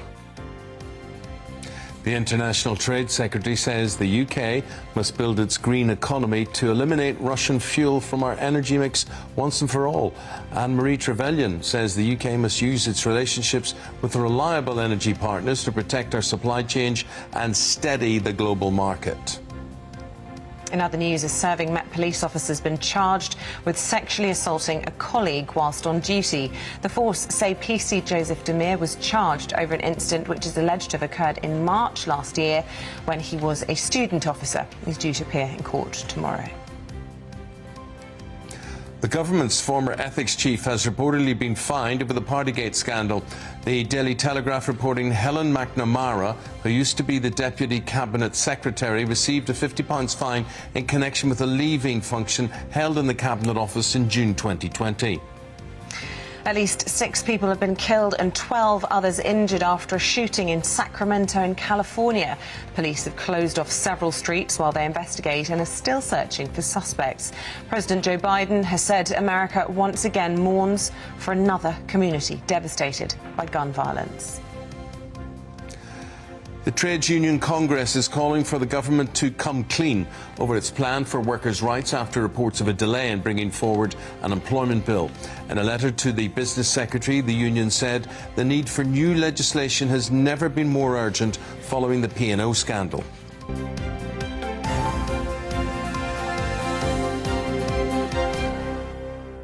It is our second rip roar through the papers this morning. We're joined by Mancunian residents Angela Epstein and Northwest correspondent for the Daily Express, Chris Richards. Thank you both for staying with us this morning. Should we start with the Mirror, Angela? And you've chosen the story which we've been reporting over the weekend, but it's continuing this morning, and that is the problems with getting away on their Easter holidays. Yes, first day of the Easter holidays, and there's been a sort of so-called perfect storm because there's been chaos at the ferry ports, chaos at the airports. Manchester Airport here is a huge airport, real hub for going all over the place, all points of the compass, and there's been massive delays. At some points, passengers were told that their bags were going to be checked in, they couldn't be processed, some weren't allowed to disembark, partly blamed on staff shortages. There's been weather issues. This has happened at the ferry stations as well.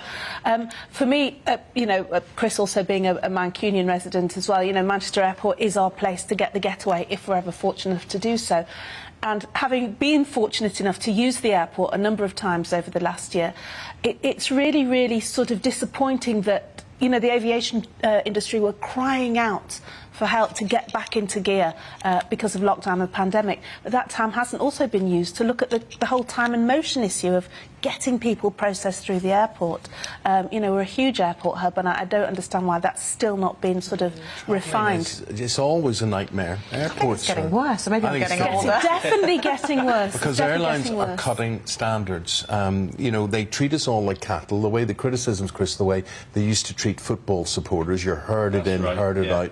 You're not treated as human beings. They take your money, off you go, sit in an uncomfortable lounge, sit in an uncomfortable plane, and that's expected to be good enough. Well, there's even stories about people abandoning their bags at the carousels because there's not enough baggage handlers at the moment. They just haven't recruited in advance. Funnily enough, they didn't think people might want to go away in the Easter holidays. And so people just dumping their bags and going, I'm just leaving because I can't wait. Some things are really, just very quickly, some things are so stupid that could be introduced. So when you get on a plane, why don't they let people board from 30 to row 1 rather than just anybody get on at any time? So everybody stands in the things, excuse me, as they're putting the stuff in there's an almighty scrum to get your stuff in the overhead locker. Let the back row get on first.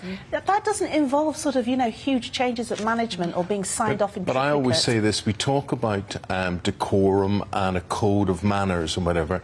It all goes out the window with airplane boarding. It's not funny. It's genuinely not funny. You stand there and you try and put your bag or something up, and you've got all these people standing behind you, huffing and puffing and tutting. And where are they all in a rush to? They're all in a rush. I don't know why or where. Funny enough, my wife's never in a rush to get on the plane. I always get on before her, and then she's why left. would you sit in your seat longer than you need to? I'm always one of the last ones on. Really, she then comes on and says, there's nowhere to put my coat or my bag. I said, well, if you had to get on first, then it would have been sorted. But I do think there has to be a code of etiquette. Yes. And as there used to be, that they used to be able to board in an orderly way, and you know, people have a bit of manners, but it's... I once went on a plane, and I took my bag down to get something out, and while I was doing it, somebody put their bag when that's unbelievable. But you also see, and you know, it's a bit rude, but you do see, you know, the full spectrum of intelligence when you're boarding a plane. You see some really stupid people not being able to work out the basics of, like... The clanging of the bottles in their bag. You're just sort of going, oh, gosh, are we really all waiting for you to work out what to do here? My people feel they have to explain to their children how the plane flies and where it's going to. Yes, Timothy, we'll be at a height of 30,000 feet for 2.5 hours. Shut up, Timothy. Give them some Calpol and a computer screen to watch. We hadn't used our flights because of lots of cancellations, so we've got a business I'm the class. Sort, when I get on a plane and I see the likes of you, I go, oh. We had a woman actually saying, well, what are you doing with children in here? As if she was on business. Well, we've just not used our flights, so we've upgraded, and... Totally, and they don't stop them kicking the seat. They explain about how the plane works, but they don't say, by the way, Timothy, can you not kick the seat in front? If we could work out how to control 3-year-olds, then we would. Posh people feel a need to communicate with their children at an adult level. You know, and you just think, that's true. It's when the person in front of you reclines their seat straight away, you think this is going to be aggressive. That's an act of aggression. It's like, it's space.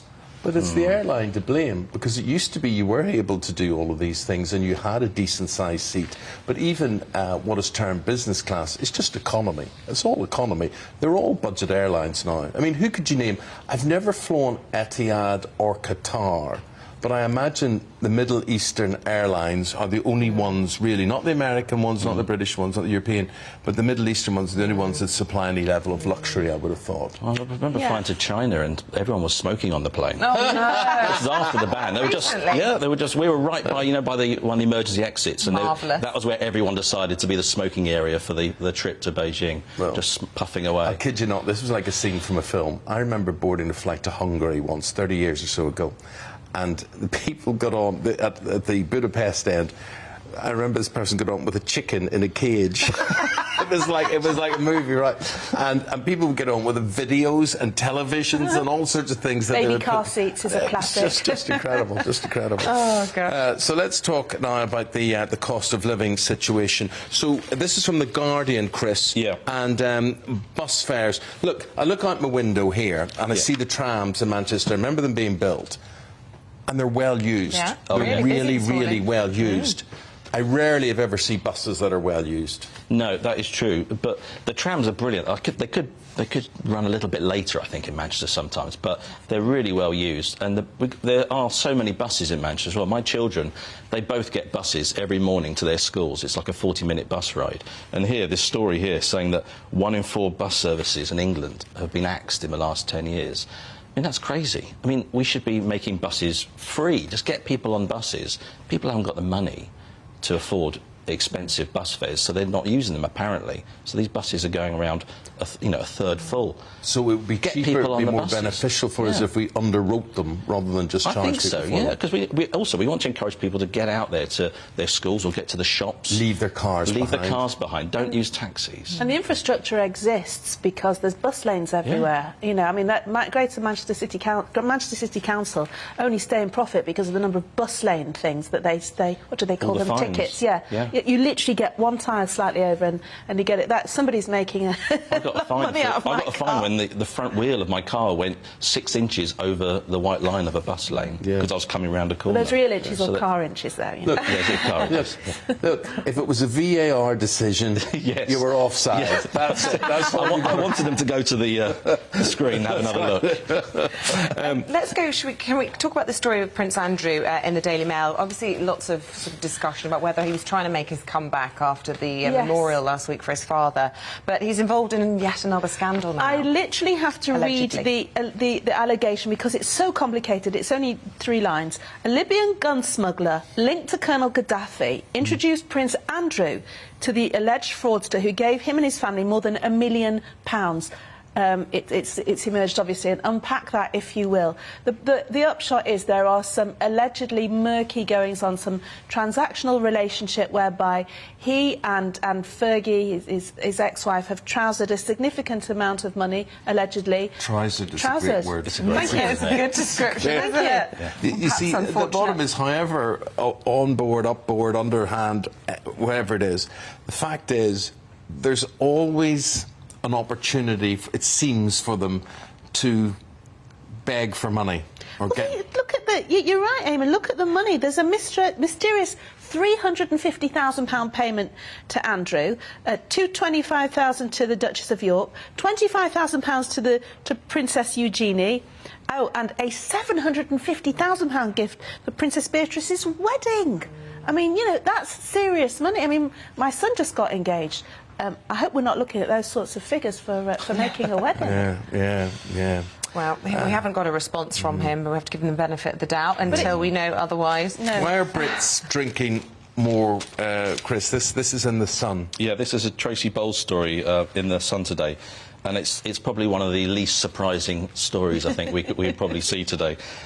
But so, in lockdown in 2020, apparently we were all drinking spirits and wine, if we can remember that far back. But what happened last year is pubs reopened, football back on, live sport, and the nation just went out and hit the pubs and went back onto beer again. So 1 billion extra When you say pints. the nation, do you mean by that blokes? Because, I mean, you wouldn't probably. be seeing many blokes ordering a glass of wine, would you, to watch the footy?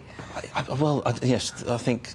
Well, my wife likes a glass of lager, so, yeah. She likes a glass of lager, but not a pint. Oh, I think she'll have a pint, yes. She would? Oh, yeah, definitely. Listen, you know, Manchester, as Chris will tell you, Manchester is a real beer town. You know, you've got some major breweries around here. You got Joseph Holt and some of the other Boddingtons. Yeah, J.W. Lee's. Yeah, exactly. It's a real beer city. And some of the stats that have come out from some of these breweries show that more women are drinking beer. You know what's become really popular around here is stout. Stout, as in Coronation Street in the sea. Yeah, but there was Guinness, and then there's Trailblazer, and there's all these different sort of new drinks now, and women are enjoying them as much as men. And the pub has also become a place where people quite like to work. You know, there's the whole cafe society if you work with your laptop.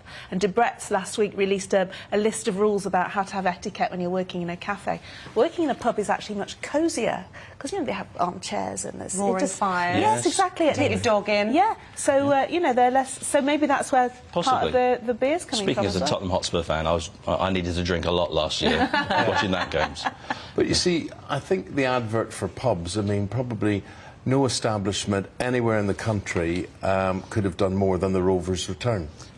I know, I've been there as well. It's wonderful. It is a fantastic setting. Yeah, you can you still do that tour the Coronation Street set? You used to be able to do that. I think it came back at the new studios. Yeah. I pulled a pint with Betty behind the bar. No, I bet you did. She served me up some hot pot. Oh, lovely. Was it proper? I always wondered what they had in that pot when they No, it was proper. It was proper. Proper Lancashire stew. It was. Yeah. It big was chunks of meat in it. Yeah, you can't. I got a beat mention in Coronation Street Did from you? Betty. Yeah. Oh. And she said, and they were talking about Brad Pitt and whatever. And somebody turned to her and said, "Who does it for you, Betty?" And she said, "Eamonn Holmes every time." Is that your moment? You God see, rest us, that was my moment. You know, in your stellar career, there probably are so many celebs, but I bet that was the moment. That's my moment. That is my moment. Guys, you'll have your moment again in 45 minutes. Thank you for the moment. Thank you very much indeed. The time, 7:47. Let's bring you up to date with the news headlines.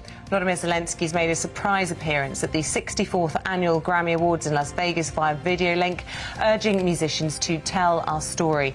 In an emotional message, the Ukrainian president appealed to viewers to support his country against ongoing aggression. War doesn't let us choose who survives and who stays in internal silence. Our musicians wear body armor instead of tuxedo. They sing to the wounded in hospitals, even to those who can't hear them, but the music will break through anyway. We defend our freedom to live, to love, to sound. On our land, we are fighting Russia, which brings horrible silence with its bombs, the death silence. Feel the silence with your music. Feel it today to tell our story. And the government's former ethics chief has reportedly been fined over the Partygate scandal. The Daily Telegraph says Helen McNamara, who used to be the Deputy Cabinet Secretary, received a £50 fine in connection with the leaving function held in the Cabinet Office in June 2020.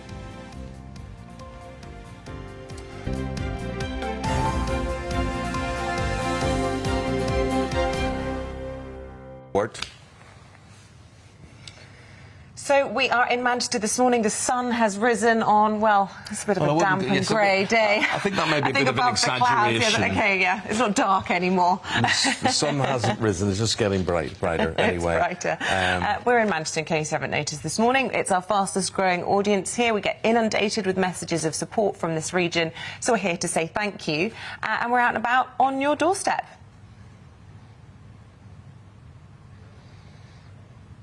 Oh, we normally have a little doorbell sting thing to play, but we won't do it this time. So we've been trying to find out what matters to you. We've sent our reporter Bradley Harris out to Altrincham, about 10 miles away from Manchester city centre.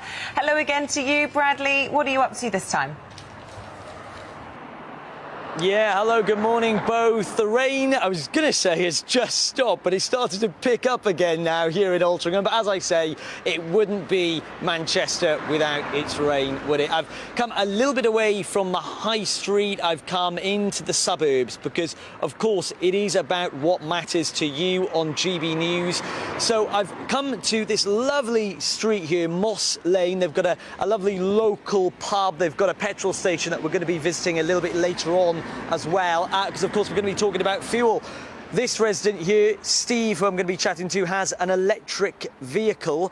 You'd think that might help him with fuel. It does. Of course, it's going to be cheaper, but what impact is it going to have on his energy costs? Well, let's give you that doorbell sound. There you go, and chat to Steve, who is on the other side of the door. Steve, so good to have you on GB News. You're live on television and on the radio for our listeners this morning. Good morning, by the way. Amazing, good morning. Yeah, good to have you with us. Can I just ask you about the electric car you got on the drive? First of all, you're plugging that into the house, is that right? Yep, that's correct. It's a 7 kilowatts charger. Block into the house, yeah. Right, so in terms of fuel costs, they are going up massively at the minute. I just had to fill up my small 5-seater car, that's a hybrid. That cost me 55 to almost 60 quid. People are spending much more than that for a standard 55-litre family car. That's a similar family car there. How much are you spending, say, every month? Well, it's very, very cheap actually on electric cars. So, for example, that one is around £10 to top up. And when you think about it, you know, a car of similar size, it will easily cost you around £80. Yeah. So, yes, huge savings. £10? £10 to fill up your car on pure electricity then. In terms of what impact that's having on electricity costs, that is going to be rising for you, isn't it? The electricity, in terms of how much you're using, is going up, and that comes at a cost. I have to say we have been actually extremely lucky because we're on a fixed tariff, so we actually haven't felt the increase. And also with electric cars, if you if you have a supermarket nearby that has an EV charger, you can actually charge your car for free in there as well. So, do you get the same amount of distance from it though? Yeah, well, it depends, of course, on the battery that you have in your car. But if you have a big enough battery, of course, you know, for example, this car you can get up to 318 miles. So yeah, you can. You say you've been extremely lucky in terms of the fact that you're on a fixed term tariff. Just talk to me about where you are, though. Do you feel lucky where you are here in Altrincham? It's we went to the high street earlier. It's still bustling with shops. Things are still open. What is it about this place that kind of brought you here in the first place? Oh, definitely. I think that Altrincham is amazing. I actually lived in London for 2.5 years, and I describe Altrincham as a little London in the northwest. It really feels like a little London with all the coffee shops, things to do. And yeah, the sense of community really is amazing, yeah. It is amazing, and it's right, we were at a coffee shop earlier, and there is that little sense, like when you go and see these suburban areas in London, I quite like the way that you described it, kind of a bit of London here in the northwest. Exactly. Quite hilarious that you've got an electric car that's right next to a local independent petrol station as well. We're going to be chatting again about fuel a bit later. In terms of the cost of living, though, things going up, it is clearly having an impact on you and the car that you have. It's good to chat to you, Steve. We're going to leave it there, but nice to chat to you on your doorstep here on GB News. Thank you very much, Steve. That's Steve. He's just getting ready, by the way, to go out for work. This is what we're doing, chatting to people literally on their doorstep this morning, finding out what matters to them. We love it, Bradley. We'll see you again shortly. Thanks for that. Now, as many of you will know this morning, it is the beginning of the Easter holidays for many families, and lots of you have been trying to get abroad for a bit of a break, but there's been lots of travel delays caused by various things, whether it be flights or ports or whatever it may be. Let's get the details from the travel editor Simon Calder, who's been keeping his expert eye on all of this. As far as I'm hearing from friends of mine who are trying to get away, it doesn't matter what mode of transport you take, Simon, it's been difficult getting away this Easter. What's happening? Well, let's say that the trains are doing all right, whether that's Eurostar from London to Paris, Brussels and Amsterdam, or indeed Eurotunnel from Folkestone to Calais. But absolutely, as you suggest, they are the outliers.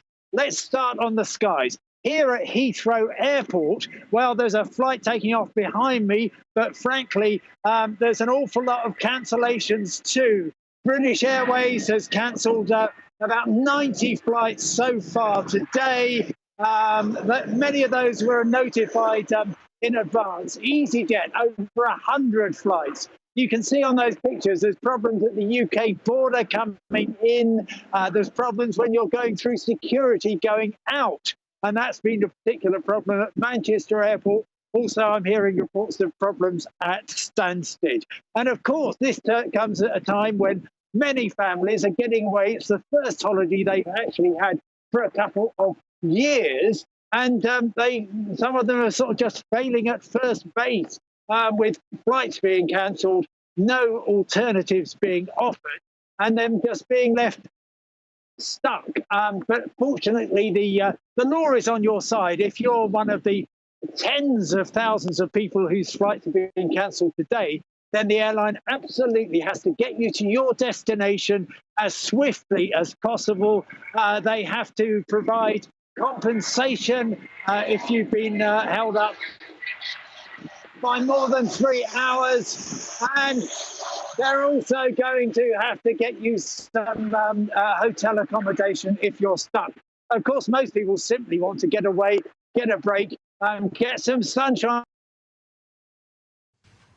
Yeah, well, good to see a few flights are taking off at least, Simon, which you're having to battle against the sound of. Look, we've touched on the skies then. What about those people who've been trying to get across the Channel, whether that be on Eurotunnel or on the ferries? Lots of problems and delays we've been hearing about over the weekend there as well. Yeah, and now Eurotunnel did have some problems with their ticketing system. It seems all now to be solved. The big problem is Dover to Calais. We've got trucks stacked up along the M20.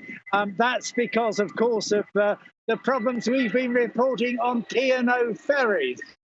They have got 3 big ships out of action between Dover and Calais. DFDS, the ferry company, was supposed to be taking a lot of the strain from there, but unfortunately, they've got a couple of ships out of action, and so things are just piling up. If you've got any flexibility at all and you're trying to get out to France, I would strongly suggest that you head down to New Haven, about 60 miles west. They've got plenty of room on sailings across to Dieppe, and of course the Western Channel. The ferries are all going north. Absolute mess for an awful lot of people. As always with travel, I'm afraid, hope for the best, but be prepared for delays and disruption. Yeah, good advice. Hope for the best, but unfortunately expect the worst. We're all out of practice at this, aren't we, Simon, getting out and having holidays overseas. Lovely to see you. We'll let you get in from the rain. Thanks for talking to us this morning. Well, you look at the skyline and you think, you know, that's why everybody chooses to travel and get a bit of a break. But if you're staying at home, and tell us what you're up to, tell us where you're going, tell us if the weather has spoilt things. We had a lovely day, with a lovely weekend, actually. Gorgeous weather over the weekend. But do you know what? And I'm following this closely because I'm a mum with kids in school. Every holiday recently, as soon as the schools break up, the bad weather starts. We had it at half-term and we had it over Christmas. Do you remember how wet Christmas was? So my poor mother-in-law, she's got the kids this week and they're all going to be madly running around her house. And lots of parents will be feeling the same this week. You know what? Anyway, look, we're getting a warm Manchester welcome in spite of the weather, and we're going to be in Manchester all week, talking to people here. All of them setting off this morning. Look, there's one of the little trams here setting off into work. It's rush hour. OK, well, we're rushing to 8 o'clock now, and after that, we're going to be having a conversation with Margaret Thatcher's foreign policy advisor. That's Lord Charles Powell. Right after this. Don't go away. Tonight on GB News. At 6, it's Deebs & Co. 7 o'clock, Farage. At 8, join Mark Stein. And at 9, Dan Wootton Tonight, followed by Headliners.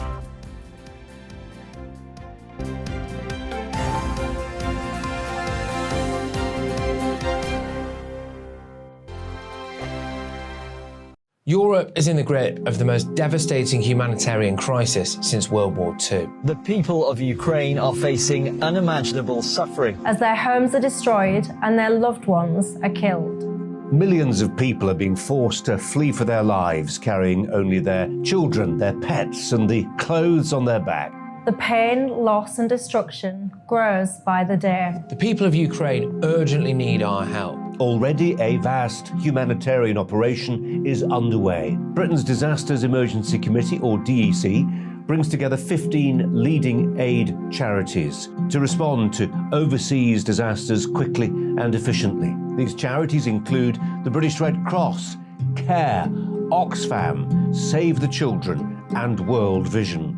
Their teams are working on the ground in Ukraine and neighbouring countries to bring vital aid to those who need it most. If you can spare it, your gift to the DEC's humanitarian appeal will go a really long way. £10 provides essential hygiene supplies for a person for a month. £50 provides blankets for 4 families. £100 provides emergency food for 2 families per month. It's easy to give. You can donate online at dec.org.uk or call the 24-hour donation line on 0370 60 60 900. If you prefer to send a cheque, please post it to the Ukraine Humanitarian Appeal, PO Box 999, London, EC 3A 3AA.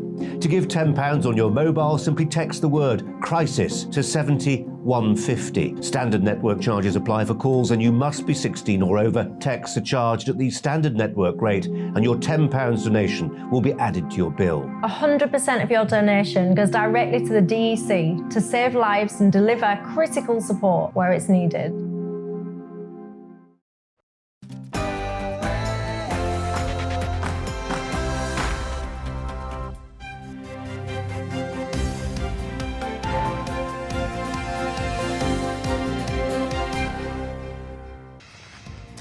Ukraine's foreign minister declares Russia is worse than ISIS as evidence of war crimes mount.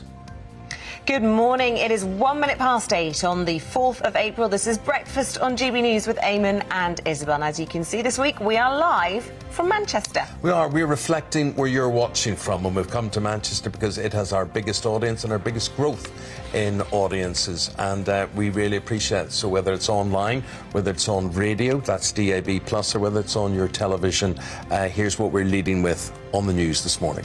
The Prime Minister Boris Johnson has joined the international community in condemning Russia after hundreds of civilian bodies have been found in retaken areas around the Ukrainian capital. On Sunday, President Zelensky called Russian soldiers butchers.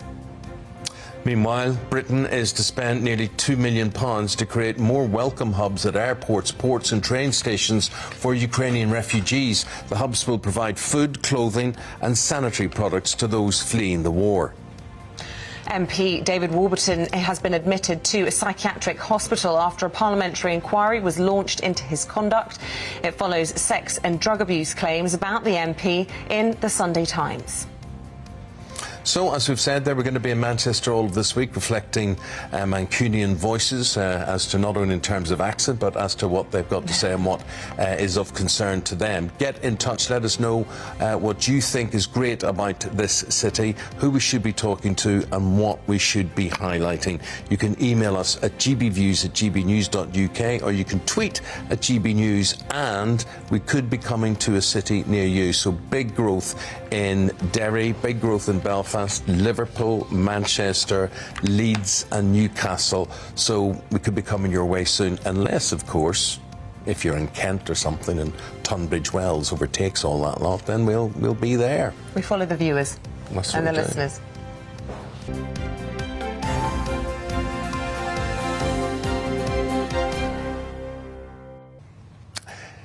Day 40 of the Russian invasion of Ukraine. World leaders have condemned atrocities in towns retaken by Ukrainian forces. The authorities say they've found what looks exactly like war crimes and has accused Russia of committing a massacre. In Bucha, just outside the capital of Kyiv, bodies of civilians with bound hands and close-range gunshot wounds were found. Evidence of torture and mass graves also discovered. Well, the Prime Minister Boris Johnson has condemned the despicable civilian attacks, saying they were yet more evidence of war crimes. The Ukrainian president, addressing the Grammy Awards just hours ago, urged people watching to tell the truth about the war.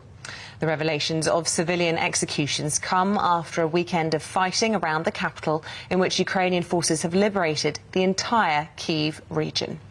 Well, we're delighted now to talk to and get the experience of Lord Charles Powell, the former Foreign Policy Advisor to Prime Minister Margaret Thatcher. Lord Powell, very good to see you. Thank you for your time.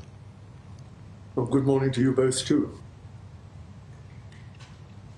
I can't hear Lord Powell. Can you? I did just hear him saying good morning. Okay. Yeah. No, we can. We can. Don't worry. Well, do worry, because I can't. So, right, you continue, Isabel. And well, I just wanted, first of all, to get your reaction to what's being described as these unspeakable horrors as these areas around Kyiv have been demilitarised of Russian troops. Well, they are utterly shameful, and it's disgusting that this sort of thing could go on in the modern world. But sadly, it's not unprecedented. One has to think of the way Russia behaved in Syria recently. One has to think of the way it behaved in Chechnya. So there are precedents for it, which doesn't make it any better.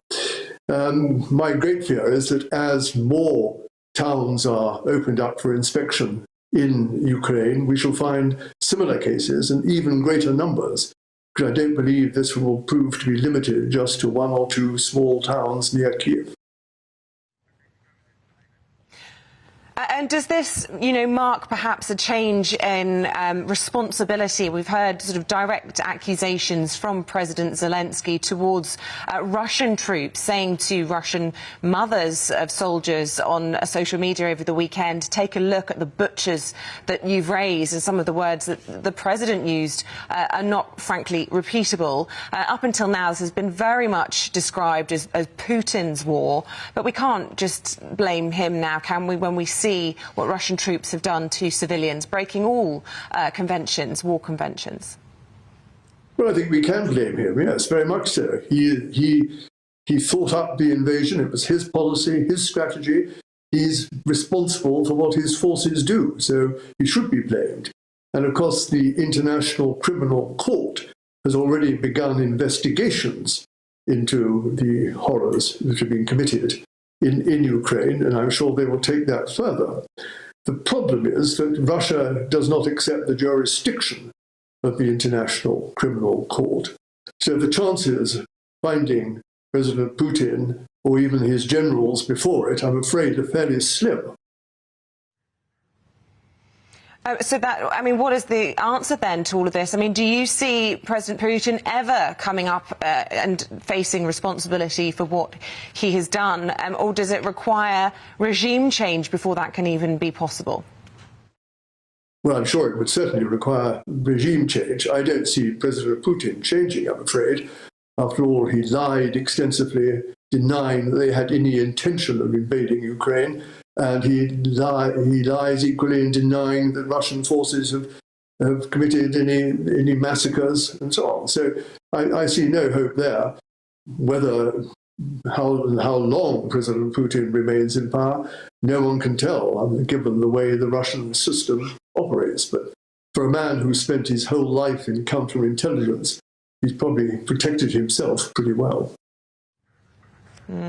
So how does the West respond to this then, these latest images? Truly shocking. It really does mark a change, doesn't it? 40 days in, we've heard so much about the war crimes that have been alleged. We've seen the aerial footage, but now we're getting real testimony. We're seeing for ourselves. Cameras are getting into some of these places like Bucha. Does the West need to step up sanctions, for example? What would you be advising Liz Truss and Boris Johnson this morning?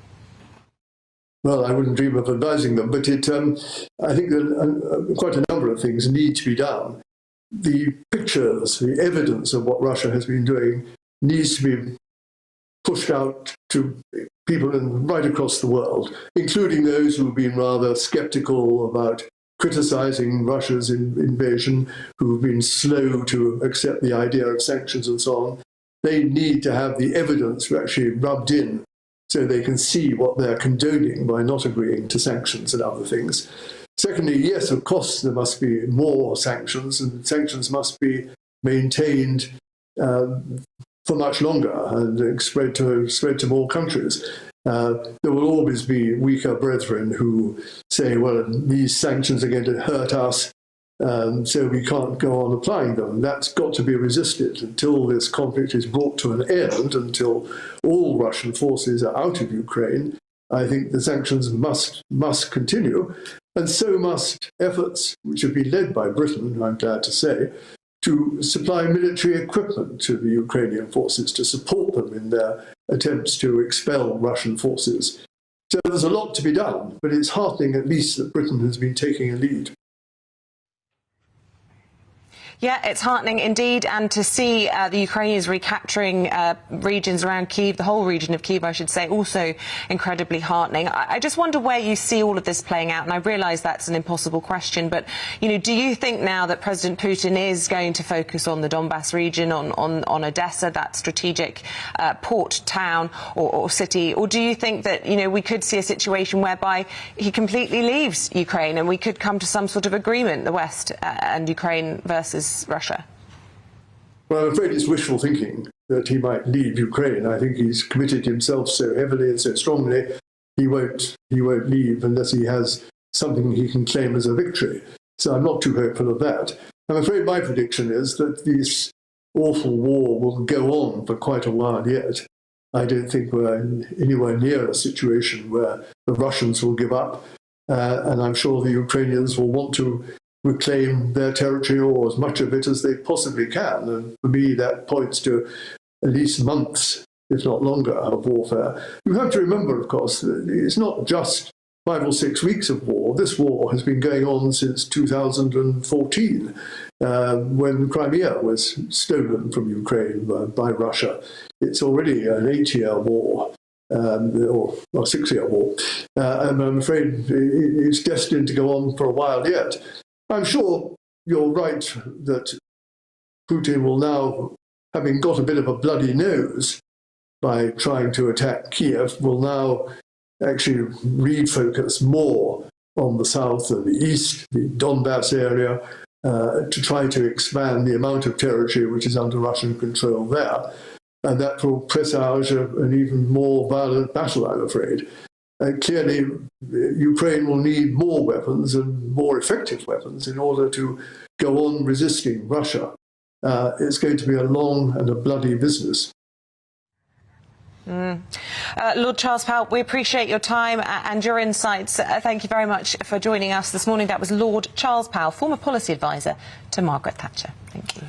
So here we are, broadcasting live from Manchester and getting your reactions. Jackie Gartside says, welcome Eamonn and Isabel to my hometown, which I'm very proud of. Very excited that you're broadcasting here. And I'd like you to focus on the population rise, because we're saying it's doubled over the past 20 years. And the social implications of that for services we struggle with. Enjoy your week with us. Michelle Pickens. Hi, Isabel and Eamonn. How great to see my magnificent Manchester this morning. I've been living in Milan for 28 years, but I'm still very proud and a 100% Manc. And here's the important bit. And a true red. Throughout history, Manchester has given so much to the world, from the olden days through to the present, socially and industrial, and that's not even mentioning the fabulous music. So for me, Manchester should be made the capital city of the UK. Thanks very much indeed. Keep those views coming in. Yeah, so much love out there this morning for Manchester, and they're loving us being out and about, aren't they? It's great. Good. Thank you. We're loving being out and about as well, I must say. The time, 13 minutes past 8. News update sounds like this. The Prime Minister will seek a tough response from NATO allies this week following his condemnation of Russia's despicable attacks against Ukrainian civilians in Irpin and Bucha.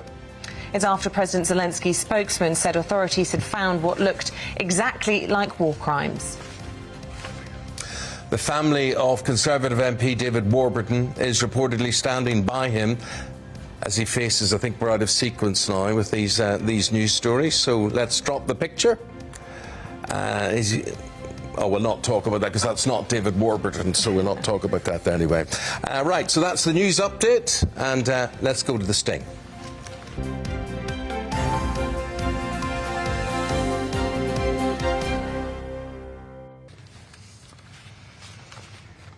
So the time is 8:15. It is a Monday morning. We're here in Manchester, and unusually, It's raining.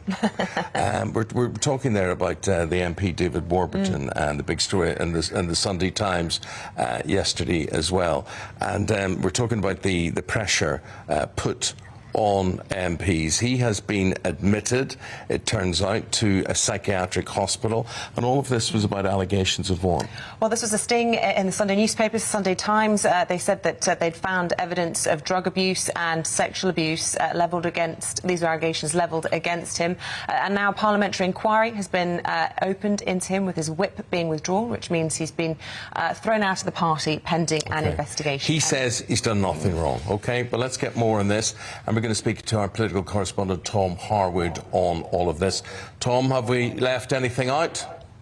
Well, it was quite the extraordinary story that broke yesterday, of course, complete with not just lurid descriptions of alleged events, but also photographs that appear to show Mr. Warburton next to lines of cocaine. Some really quite concerning descriptions, as well as climbing into bed with one of his accusers completely naked. Two accusers, both of whom are former staff of his in Parliament. Now, the really concerning development this morning is that allegedly his behaviour was raised with the Conservative whips a number of weeks ago, where a colleague of his asked Conservative whips to keep an eye on him, saying that behaviour had become concerning, saying that that Mr. Warburton was spending more time in his Westminster flat than his home back in Somerton and Frome,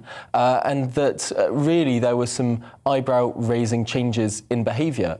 Of course, David Warburton was an MP that was mostly known, I suppose, in the media for losing a hell of a lot of weight just a year or so ago. He was elected in 2015 with a pretty large majority, seemed to be relatively popular around Parliament. Some really shocking allegations that came out over the weekend, and of course an investigation is now ongoing by the independent standards people within Parliament. So really a lot more developments to come, I suppose, on this issue. But also there's now the development that Mr. Warburton has been admitted to psychiatric hospitals. Clearly some very concerning issues, not just for people around him, but also his family as well, who seem to have said this, have announced this to the press today. Interestingly, his family, particularly his wife, standing by him. OK, Tom, thank you very much indeed. Well, we're continuing now to talk about the Somerton and Frome MP. He is on the backbenches, and as Tom was saying, he's denied any wrongdoing whilst he is in hospital. But we're asking this morning, do we put too much pressure on our politicians? Joining us to discuss all of this is psychologist Emma Kenny. Very warm welcome to our Manchester studio. Thank you for coming in this morning. Did you walk in today? Oh, obviously. We're hearing the commute is very, very quick. As you'll tell from her accent, she hadn't far to travel there. But we look at this man, this very, very sorry situation, and as Isabel was alluding to, being in the public eye, facing the criticism and the social media barrage that these people do, and their responsibilities as an elected member of Parliament. It's a lot. Yeah, it's absolutely a lot, because even if you think that you've got the steel and metal and resilience to manage it, very often it's only in circumstances where these things impact you that you realise whether that's true or otherwise, and it's really difficult when things are personal.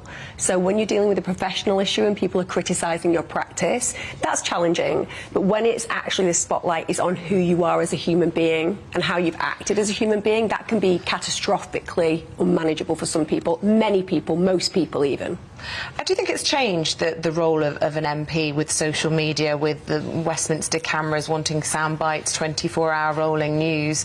I mean, traditionally it was quite a different role from what MPs face now, and I'm not in any way trying to excuse what he's been accused of in this particular instance. I mean, taking his clothes off or whatever else, and taking drugs is not the consequence of pressure, but there is certainly, as you described, a sort of unbearable pressure now, isn't there? Yeah, and I also think that if you think about drugs, and we don't know whether he's taking drugs, for example, but dependency isn't something that people actively want to choose. For example, if somebody has an issue with drugs, often it can be a disease. So I think that you always have to have, as you were saying, a level of empathy. And certainly when it comes down to the online world, it is relentless, it is powerfully upsetting. And also, I think at times it means that you are guilty before you've even had a fair trial. I do think MPs, like anybody in the public eye, they need to accept that there is a level of scrutiny and a level of attack that is going to be expected. But like I said, I don't really think you understand how that feels until you are on the receiving end. I know people like yourselves, you're on the receiving end. It's not nice, and it can be very difficult security-wise. Emma, whether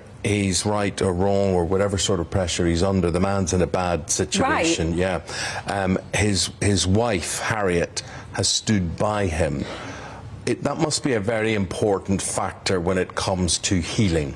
I think that anybody who's reached the lowest of the low in their personal life situation, when they're losing everything, and people who love them can stand by them and say that I support you because I know you and I trust you, even though you've erred and you've failed in this respect, that's powerful because you want to have foundations of support. I often think that at a time where critically the world is rejecting and abandoning you, wow, to have somebody stand by you and say, you know, I accept you as a whole, not just as a part, that's very helpful. Like I said, I think it's really difficult because what people have got to understand is people make mistakes, awful mistakes. They do things that they need to be called into question for. But these kind of things can mean that people take their own lives. Put it in context. A lot of people wouldn't survive this, and we've seen in the past that people haven't survived it. And the question about MPs, look, I'm the first person anybody will know to call MPs into question, but we've had MPs murdered in recent years. They've lost their lives. This isn't something that somebody goes in thinking, well, actively, I want to represent my constituency and die. This happens. So we have to be very careful about the mental health. Is your betting, because of the job that he does, whether he's right or wrong, I don't know the man, I don't know what his personality's like or whatever, is your betting that because he is a Member of Parliament, there would be less sympathy directed towards him? I think you expect people in public office to hold themselves to a higher standard, whether or not he's fallen down or not. But I want to ask you, my husband often accuses me of using psychobabble. So I want to ask you as a psychologist, you know, correct me if I'm wrong here. Do you think the fact that people are, you know, instantly famous when they become an MP, or certainly in the front benches in any form, that there's all this kind of publicity, what is it they say, politicians, it's showbiz for ugly people, politics. Do you think that the way the world focuses now on politicians and our elected officials that perhaps attracts a different sort of person, whereas it perhaps used to be somebody who really believed in wanting to change the world, you know, trying to do the right thing? Perhaps now there might be a few more narcissists. There are certainly paradigms where power is concerned, and I would definitely think that you are probably going to cope better if you have a little bit of psychopathy and narcissism potentially in your personality, because it means that you think about yourself above everybody else and you're not really concerned about consequences. I think the more affected would be people who are very human, compassionate, they want to make a difference, and then they end up in a world where they can be corrupted to some degree, because most human beings can be corrupted to some degree, and we forget that we are humans, we are not perfect, and most of us make horrible errors of judgment at times. The problem is that, as you've said, the scrutiny of the public now is that every single thing that you tweet, everything that you say, every video that's taken of you, even in circumstances like this, and I'm like you, I'm not forgiving the fact that this individual may have done something that was wrong and not fitting of the office, but being set up, not being able to trust the world around you, full stop. Well, that's a message to every MP, and that is, you're not safe anywhere. So on a mental health level, how would it feel to walk around constantly thinking nothing I do is safe now? Wherever I go, whoever I talk to, this may be something that I'm fitted up for. Ooh, that's hard. That's a paranoid experience, and I don't think mentally that's good for anybody. Emma, that's you from the psychologist's point of view, and talking about that, and thank you very much indeed for that. You're also, you live within the Greater Manchester area, and we're here. We've seen the biggest uptake in terms of our listenership, in terms of our viewership for GB News. What is it about this area, for people who don't know it, that is so important, that is the heart and soul of where we are? So I grew up in a working class environment, close community, and we're straight talkers and we like the truth. If you tell the truth and you allow people opinions and you don't make people feel patronised by being disallowed information because we're not clever enough to be able to ingest it, you will get a great loyalty, because that's the reality about Mancunians. We're deeply loyal, but we're also very bright. So stick to that. and that's why you'll get a loyal following here. Well, thanks for summing that up so well, so powerfully, and hope to see you again before our week is over. Oh, pleasure. Take care. Thank you very much. Thank you very much indeed. We'll take the break there. Yeah, we will. We'll be back after the break with more from this amazing city. Lots of you heading to work this morning. Look at that bustling scene. We're in the heart of the city. We'll stay here all week. See you in a sec. Looking ahead to today's weather, and the UK is looking cloudy, wet and windy for many, much more unsettled than it has been recently. Let's take a look at the details. Taking a closer look into the southwest of England, and there will be rain for many parts this lunchtime. It's also going to be cloudy and windy, though relatively mild. Around London and the southeast of England, and the early rain will clear through the morning, meaning things will be drier by midday with some brightness. It will also be cloudy and wet at times across much of Wales. The rain is likely to be heaviest across northern and western parts. After a wet and blustery morning, there are signs things will be drier, but still cloudy by midday for the Midlands. Further rain is expected later though, highs of around 13 Celsius but feeling colder. Whilst it's going to be pretty wet for northwestern England, in the northeast there will be less rain here. Thick cloud will cover most parts, though there will be some brightness across Northumberland. The rain will be heaviest across western and northwestern Scotland, where some localised impacts are possible, with strong winds here too. It will be drier and brighter for southeastern parts. It's looking cloudy, wet and windy across Northern Ireland this lunchtime, with outbreaks of rain. Some of these could be heavy at times as they push through on the brisk northwesterly winds. The weather will stay unsettled through the rest of the day with cloud, strong winds and spells of rain. And that's how the weather is shaping up for the rest of the day.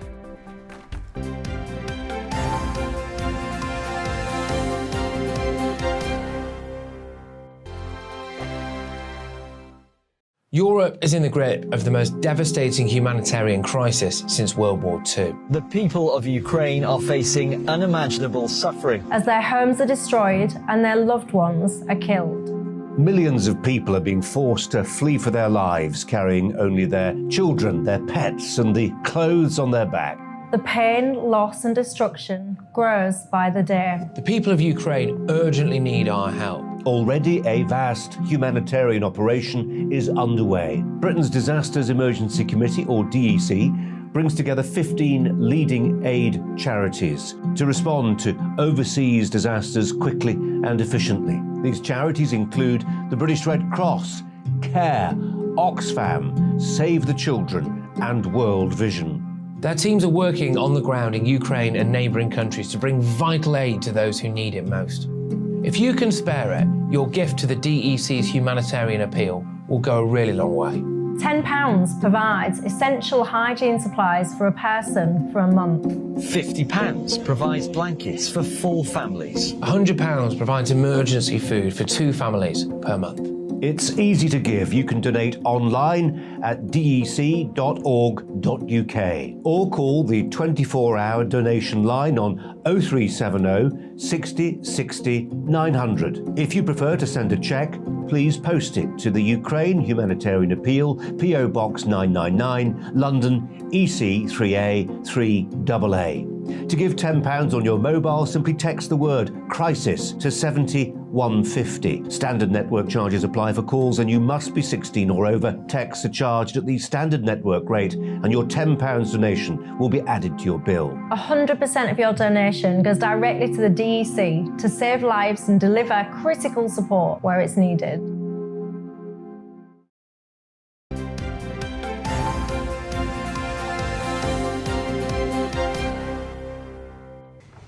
So there we are, as we look out over Manchester on this Monday morning, as the I think rush hour would be much busier than that from my memories, but anyway, it's quite a light traffic day. And the holidays. Dan Carlson saying, morning Eamonn and Isabel. I live in Longsight and enjoyed seeing the time outside the window behind you. Great that you're including the jewel of the north, which is Manchester. The cost of living crisis is really concerning, especially in heavily built-up suburbs where there is serious competition for cheap goods in supermarkets and in off-licence, he says. Yeah, Jan has said, good morning, Eamonn and Isabel. Welcome to the greatest city in the world. I was told once by someone that we have no tourist attractions. That's what makes it so special. We don't even have to try. Well, you say that, but yesterday was the Manchester Marathon, of course, and there were so many tourists in town for that. And you only have to go to a football match just to see the people from all around the world. Yeah. I mean, most of Ireland is here, most weekends. And it is amazing. So there's a lot of people visiting and travelling, and we're the travellers today. Yeah. And so we've just down routed here for the next Well, week. we should explain why, because you are our fastest growing audience, not just in Manchester, but the whole northwest region. We get absolutely inundated with letters of support and love and emails from you guys. So we thought we'd come up here and show our appreciation by broadcasting here for the week, and I think we prefer it to our normal studio, don't we? Well, We could I used to move live up here permanently. I lived here for 7 years. My eldest son was born here as well. I've got a son who lives here. My youngest son now Showing lives off here. now. No, You're basically a Mancunian, aren't you? Well, I'm basically saying Belfast comes first for me, and Manchester very, very much second, and very much part of our lives. So it's just a great city. It is a great city, and we're glad that the audience is growing so much. So keep that happening. 8:30 is the time. So still to come on the programme this morning, we're going to be out and about on your doorstep. That's just before 9 o'clock. Bradley Harris will have that. He's finding out the stories that matter to you. And then at 8:45 this morning, we'll get all the latest from the Grammys, which took place while you were sleeping, and guest appearance from the Ukrainian Prime Minister there as well. And as we've been saying, do get in touch. We'll be reading out the best emails that we can throughout the programme. GBNews at gbnews.uk, or you can tweet us at GBNews. OK, time to go through the papers now, and for the third and last time, Angela Epstein, who's a journalist and broadcaster, and Chris Riches, who's the North West correspondent for the Daily Express. And I would just like to mention something, Chris, for you to begin with. It's your own story today, and a survey that you've been doing, and this is about cystic fibrosis, which is very close to Isabel's heart. She'll tell you why in a moment, but also on this, the day that the children's TV star from CBBC, an actress there, Chelsea Wilby, has died at the age of just 29 with cystic fibrosis. Yeah, which is really young now for cystic fibrosis sufferer. Just tell us about your story. Well, the Daily Express, we've been campaigning since 2019 for life-saving drugs for people with cystic fibrosis. I personally have written about 300 stories, I think, in that time. The Express has been, as a team, have been so behind this campaign, and we've got the whole community together. And what the issue is a US pharmaceutical company, Vertex, had these drugs, and the NHS just wouldn't strike a deal with them. Yeah. Now... Wouldn't or couldn't? Well, the NHS said they were too expensive, and Vertex said they offered the NHS an unparalleled reduction. Yeah.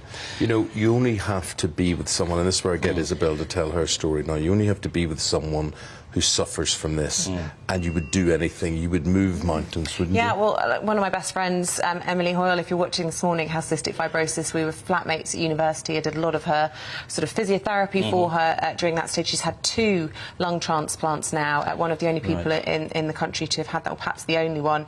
But it is the largest inherited disease, the most common inherited disease in the UK. People don't realise that. And it is a huge problem. And why I'm so pleased that Kaftrio, this wonder drug, has been brought in, is because actually the cost to the NHS of not providing people with that was huge. And actually, my friend Emily was telling me recently that actually people were dying no longer from cystic fibrosis, but from fungal diseases that they would develop on their lungs because they've been taking so many antibiotics for decades.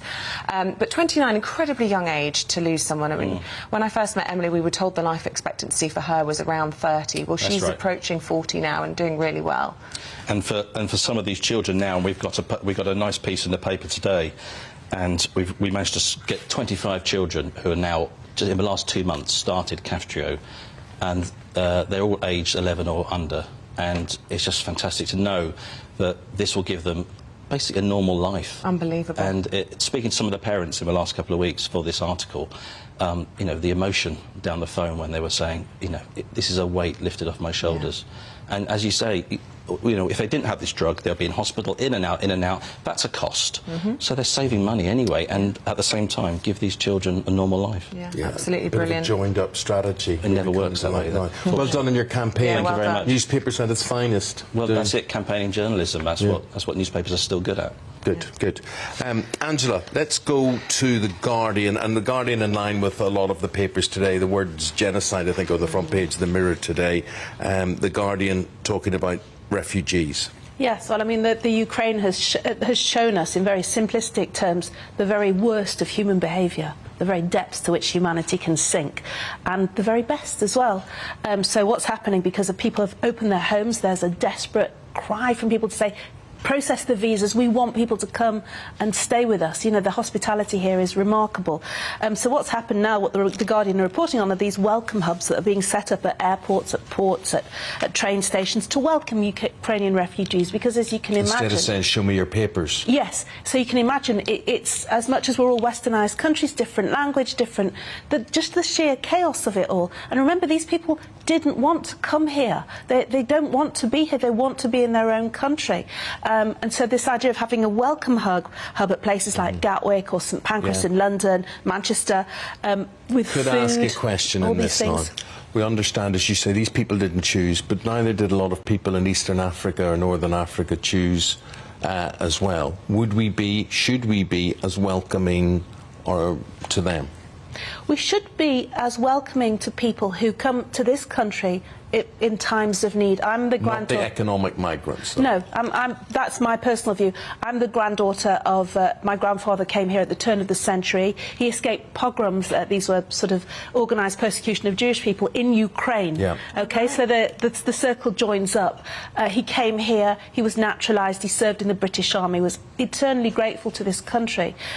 He left a family that he never saw again. The history of immigration in this country goes back generations. And we've been a place of refuge and sanctuary, as we should be. It's not always been so clear-cut. Some of the things were not as wonderful as they seem to be on paper, but essentially people are opening their hearts here. And if somebody's coming at a time of need and safety, not as an economic migrant, but we have to have safe passage for people as well. We have to look at the ways that people are desperately coming in dinghies across the channel. We have to look at ways of helping people in an organised way too. It's interesting you talk about, you know, the juxtaposition of seeing the worst of humanity and the best of humanity. Chris Richards, you've chosen the story from the Daily Mail showing the difficulty that we've been talking about this morning of Ukrainians fleeing war, getting in, but then the difficulty of getting rid of an ex-Taliban torturer who we have to keep on our shores. I know this story in the Daily Mail by Liz Hull, who's a very good journalist, and it's crazy. We can't accept, the Home Office won't accept people who desperately need to come here, families. They're all women and children, aren't they, really? Yet here we have an example of a 42-year-old who was a Taliban torturer. And it says in here, he managed a team of 300 torturers, basically. And they did sleep deprivation, waterboarding, whipped people with metal aerials and cables. But he's got his human rights. But he's got his human rights. And not only that, it says in here, he's got post-traumatic stress disorder, apparently.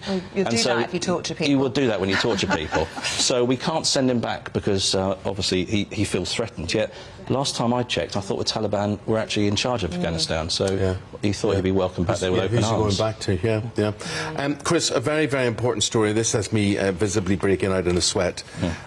This is in the Mirror, page 13. I know where you're going. Sunflower oil is running out. Now, the effect on this is that potato crisps in particular could be in jeopardy because of this. This is a big crisis. It is. 80% of our sunflower oil comes from Ukraine and Russia, so that is the problem.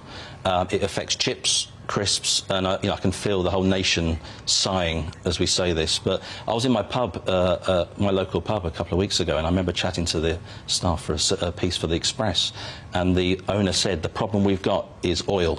Cooking oil, and that's going to be the big problem in the next couple of months when pubs can't serve chips and The thing crisps. is about the potato crisp, is it's the one food when somebody offers it you find it very hard to say no. You know, people say anything else but packet crisps. Well, I don't find it very hard. I just don't say no. When I came here last night, when we were having a little meeting last night, what did I ask for? I said to could have some potato crisps. Yes. As if there's any other form of crisp. Potato crisps. The way it says it. Angela, many years ago, I thought, and I should have done this, I thought, I'm going to open a chain of restaurants called calorie counters, right? Counters as in a counter for a sandwich bar or whatever it is. And then to put instead of the price being the important thing, instead of putting the price as the important thing, the calories are the important thing. Because I think people will take into account, is it worth these calories? How often do you sit and you refuse a dessert? Not because you don't want one, because you think, is it worth it? Yeah, you absolutely. I mean, obviously, this schoolgirl figure has got a lot of. Yeah, okay, you can stop laughing now. But this ties in, dovetails with this story that which is in the Mail, that more than half of diners are likely to order healthier food when restaurants are going to be compelled to put calories on their menus, and that's coming out this week. It's a no-brainer.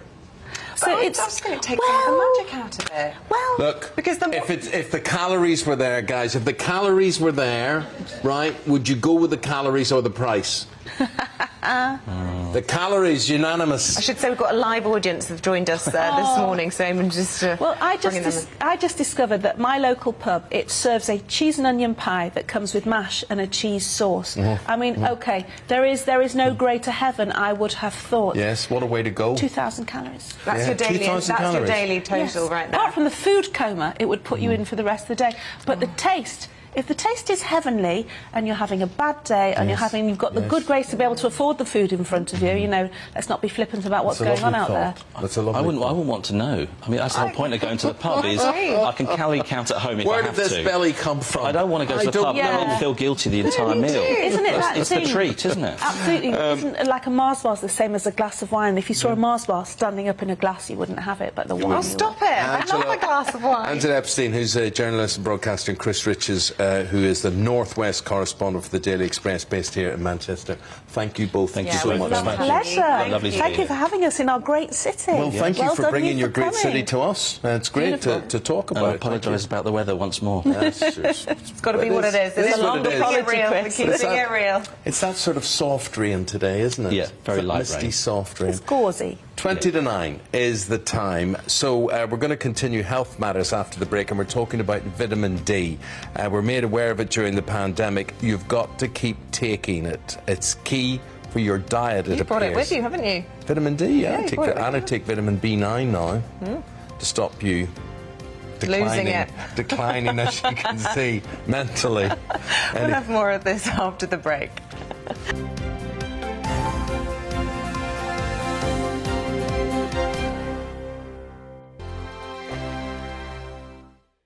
Europe is in the grip of the most devastating humanitarian crisis since World War II. The people of Ukraine are facing unimaginable suffering as their homes are destroyed and their loved ones are killed.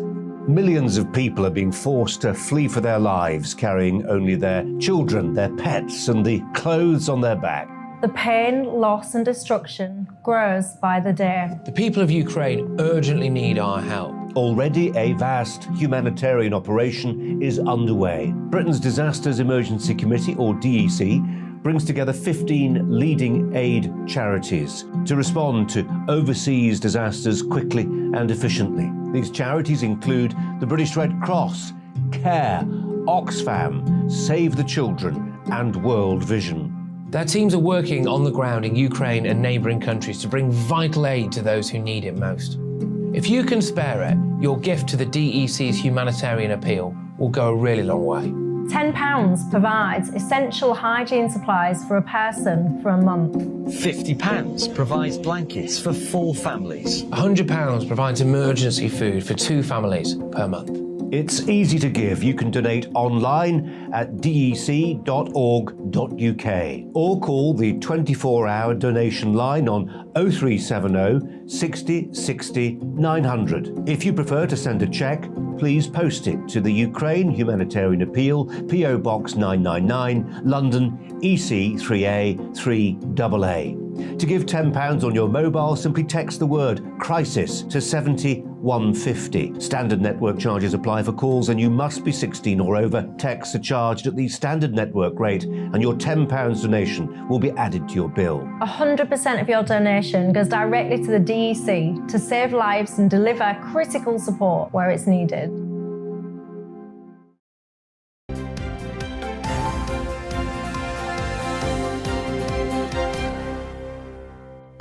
Welcome back with the time at 8:43. We'll take a look at the headlines now, and according to the Health Secretary Sajid Javid, in fact, not the headlines, what am I talking about? But you could make it a headline We if you could want make to. it a headline, There's no but need to play all that music either. No, we're just talking about vitamin D. We are. And the Health Secretary has said that the secret to a longer, healthier life is a big dose of it. Yes, but a new report has revealed that 1 in 6 adults and 1 in 5 children are actually deficient in this country of the vital I am one of vitamin. them. Do you know if you're deficient in it? No, I don't, but I do think I get a lot of sun because I'm outside a lot and I do take a supplement. So you don't know? I don't know, but I suspect I'm all right. I went and had my vitamin D tested, and it should have been 470 or something. And so they said, that was what they said to me. What is my vitamin D? And they said it's 7. And I said, what should have been? They said 477 or something. So it was awful.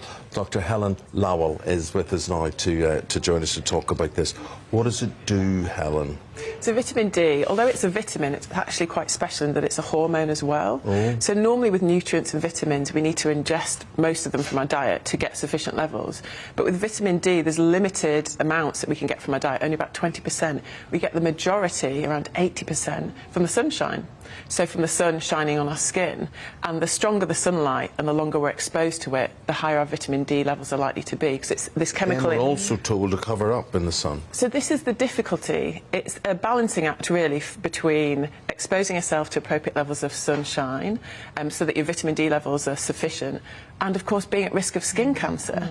And well, you can do that in a healthy way, though, can't you? If you cover up using a sunscreen, you're still getting the benefits of the sun, but you're not getting the harmful rays. Is that a fair... Yeah, there are ways around it, but the problem that we're seeing, and this is why I'm so happy that Javid's put out this call for this evidence, is what we're seeing is most of us, especially in the UK, we're in the Northern Hemisphere, the sunlight's not very strong. Between the months of October to March, we don't get any benefits from the sunshine. It's just not strong enough. Right. Well, I'm sure today will clear up. I mean, I'm a bit optimistic. But, so, not having it, what does it do? If I didn't go on, I not only get supplements, but I get an injection 4 times a year with it. So without all of that, what would happen to my decrepit body? So potentially you would develop something called osteomalacia, which is weakening of the bones, and that can cause bone pain, it can cause an increased risk of fractures. And the worrying thing is children are at risk of it. You know, we're still seeing cases of rickets, which, you know, you think of it as like a 19th century condition, but we're still seeing cases of rickets in children, which causes their bones to be really deformed. It can be really disabling, and it can even cause seizures in really young babies under 1 year old. So potentially quite serious and disabling side effects from having really low levels. It became, you know, a bit of a hot topic, didn't it, during COVID, vitamin D, and doctor friends of mine were saying, look, you know, just as among the other things of using hand gel, make sure you got lots of vitamin D, because that could keep you safe from the virus, which amazes me, and also good for mood. There's so many benefits to it. Yeah, this is the incredible thing about it, and that's, we've got to remember, it is a hormone, it's not just a vitamin, and there is emerging evidence to suggest that it is beneficial, it has implications for our immune function, as you mentioned, potentially with COVID-19, our cardiovascular health, and even in cases of cancer. There's still emerging evidence coming out with that, but really we need it for good bone and muscle health. Okay, so what would you recommend then in terms of, you know, someone looking at this morning to say, oh right, I better top up vitamin D. How many tablets a day, supplements, whatever, what? So the advice is most of us should consider taking 10 micrograms a day. That's equivalent to 400 international units. If you're unsure about the units, check with a pharmacist. You wouldn't want to get that wrong, particularly in the winter months. But actually it's about knowing if you're at increased risk. So it's quite a long list, but to cover the main areas, it would be people who are over 65 because they can't synthesize the vitamin D in their skin as well. People who have darker skin like me, because of the pigment in our skin, we're not able to produce it as fast. If you're spending prolonged periods of time indoors, which, let's face it, most of us do. We work in the studio, in the office, night in the car, workers. on the train, whatever. Yeah, so I'd actually say that the majority of us are potentially going to be at risk. Right. You mentioned there children under 1 year old. How do you give that supplement to a baby? Really good point. I'm glad you've raised that. Thank you very much. So pregnant women must take vitamin D. It's essential, because if you already have a deficiency in vitamin D and you go into pregnancy, which is what happened to me, your levels are going to be further depleted. So pregnant women and breastfeeding women must take vitamin D supplements, and then children, once they get to a year, they can take it safely. What about, you know, I always think with vitamin supplements, you can't beat the real thing. So if you're taking supplements because you're probably not having as healthy a diet, I always think you'd be better off having a healthy diet.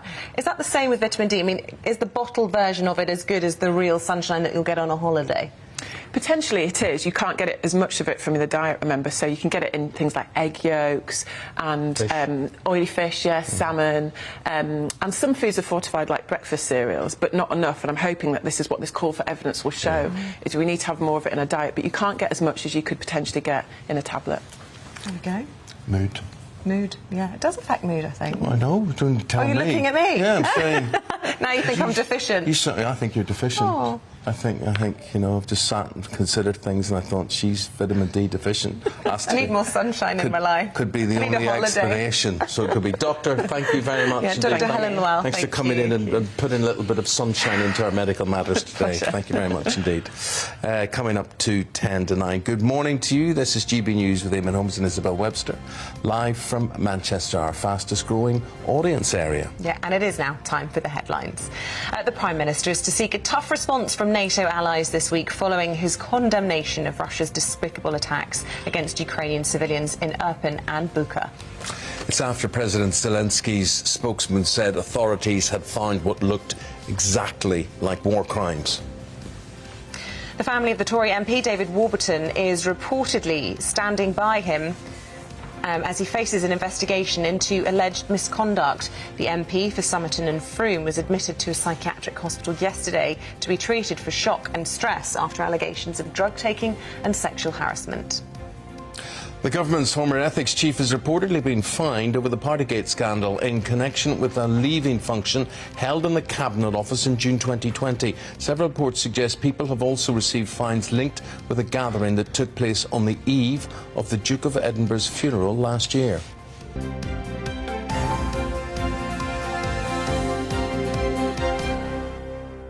So we're in Manchester. Let's find out where we are on your doorstep.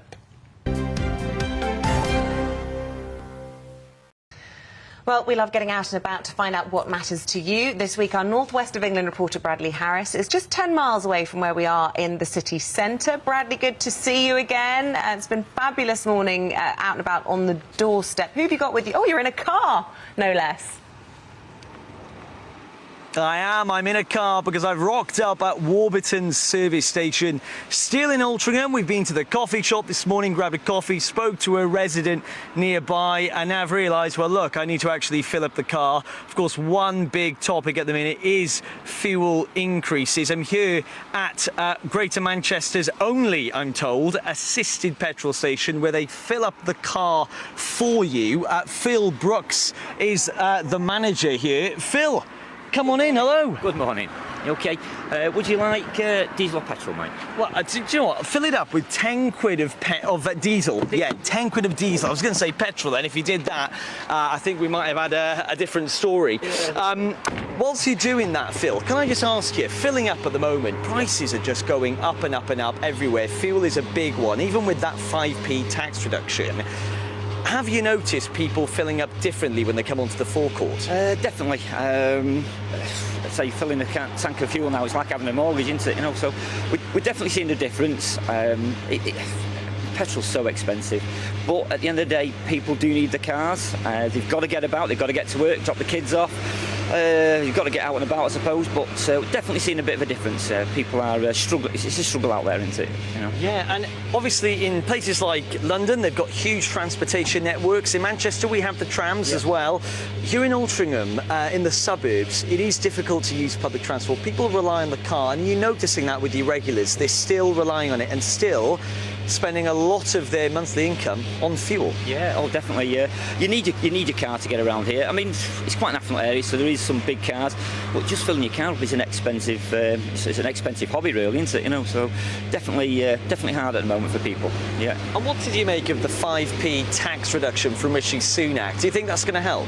Well, it's definitely helped a little bit. Any extra in your pocket, it doesn't really matter where it comes from, but it does make a difference. But I say that just the fuel price is just scandalous, aren't they? It's just way too high. It should be down. It should be a lot cheaper at the moment, but it's just not. It's just not. And looking at the fuel at the minute, it's got 181 pence per litre on diesel. You're filling it up now, 10 quid. Can you get it to 10? Can you get it to 10? You got 8. You got 8. Bang on 10, Phil. Bang on 10. You got 9 point. Oh, 1p over. 1p over. We always like that little bit extra. Something quite special and unique about this petrol forecourt, though. 181.0. It's not 181.9 like you see on others. There's a reason for that, isn't there? There is a reason. These pumps are quite old. I think Noah used to come here many moons ago. We just can't get the 9 pence, the 9.9 on it because they're old pumps. So we give you that extra little bit back. So it's not a lot we give, but we try and give you a little bit back. Well, in which case, I'm not too bothered about the £10 1p. I'll let you off that. Yeah, let me off that one. Good to chat to you. I know you run an MOT garage as well. So look, I'm filled up. £10 worth of diesel in the car. So I guess all that's left to do now, Eamonn and Isabel, I'll see you back in Manchester. Look forward to it, my friend. Look forward to seeing you throughout the week and being our tour guide around this great big city, it has to be said. You know, Bradley, I used to live, you're in Altrincham, I used to live on the Altrincham Road. How spooky is that? Yeah, it's nice here. It's really nice. We're going to grab a nice little sandwich later from one of the local cafes. Brilliant place. Good pot of Great Manchester. Yeah, I do think it's a very friendly place as well, by and large, and it's good to be able to we're getting a lot of love. We're getting a lot of love. Okay, good to share some of that love. Great to see you out and about in the jewel of the north, but also saying the cost of living very concerning here, especially in heavily built-up suburbs where there is serious competition for cheap goods in supermarkets and off licences. Ella Single says, great to see Manny on the big screen where it belongs. I've lived here for 10 years and actually have a great view of where you're shooting from. We'll give you a wave. And yeah, just so much love. This one from overseas, somebody watching us in Italy. Hi Isabel and Eamonn, how great to see my magnificent Manchester this morning. I've been living in Milan for over 28 years now, but I'm still a very proud 100% Manc and true red also, Eamonn. Throughout history, Manchester has given so much to the world, from the olden days through to the present, socially, industrial, and let's not start with the fabulous music. So for me, it should be made the capital city. Yeah. Just going through. Thank you, everybody, watching all the big area around Wigan and Salford, watching us as well and listening to us, which is really good.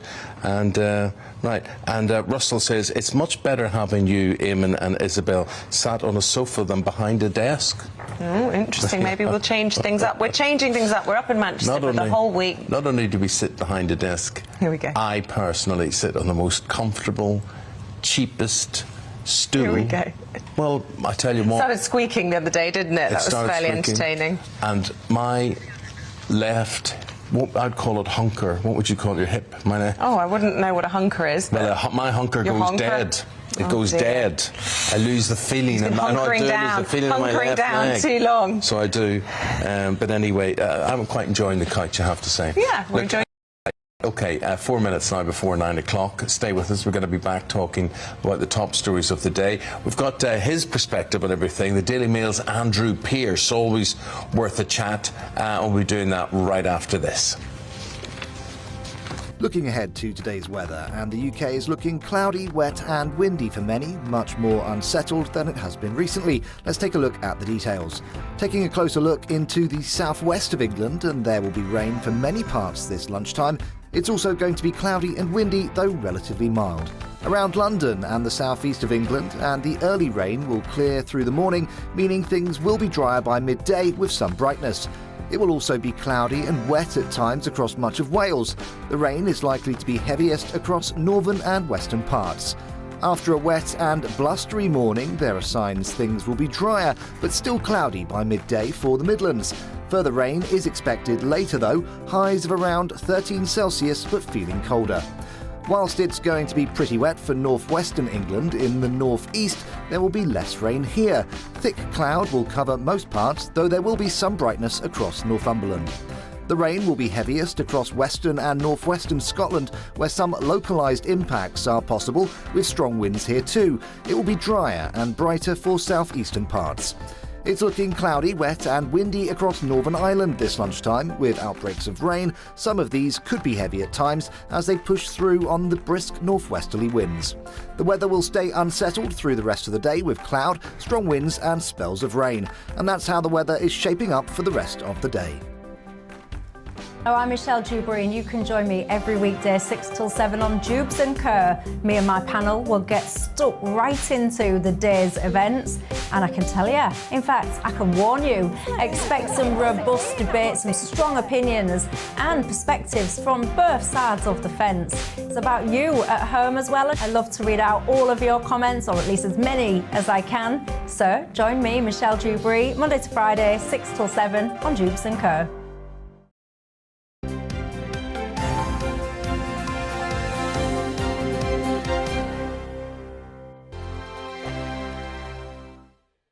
Europe is in the grip of the most devastating humanitarian crisis since World War II. The people of Ukraine are facing unimaginable suffering as their homes are destroyed and their loved ones are killed. Millions of people are being forced to flee for their lives, carrying only their children, their pets, and the clothes on their back. The pain, loss and destruction grows by the day. The people of Ukraine urgently need our help. Already a vast humanitarian operation is underway. Britain's Disasters Emergency Committee, or DEC, brings together 15 leading aid charities to respond to overseas disasters quickly and efficiently. These charities include the British Red Cross, CARE, Oxfam, Save the Children and World Vision. Their teams are working on the ground in Ukraine and neighbouring countries to bring vital aid to those who need it most. If you can spare it, your gift to the DEC's humanitarian appeal will go a really long way. £10 provides essential hygiene supplies for a person for a month. £50 provides blankets for 4 families. £100 provides emergency food for 2 families per month. It's easy to give. You can donate online at dec.org.uk or call the 24-hour donation line on 0370 60 60 900. If you prefer to send a cheque, please post it to the Ukraine Humanitarian Appeal, PO Box 999, London, EC 3A 3AA.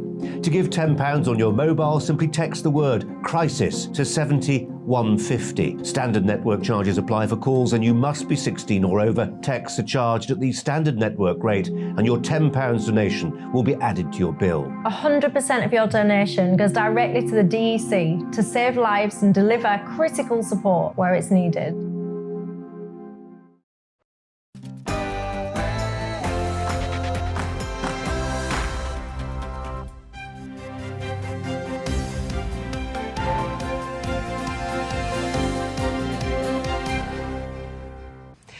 Ukraine's foreign minister declares Russia worse than ISIS as evidence of war crimes mounts.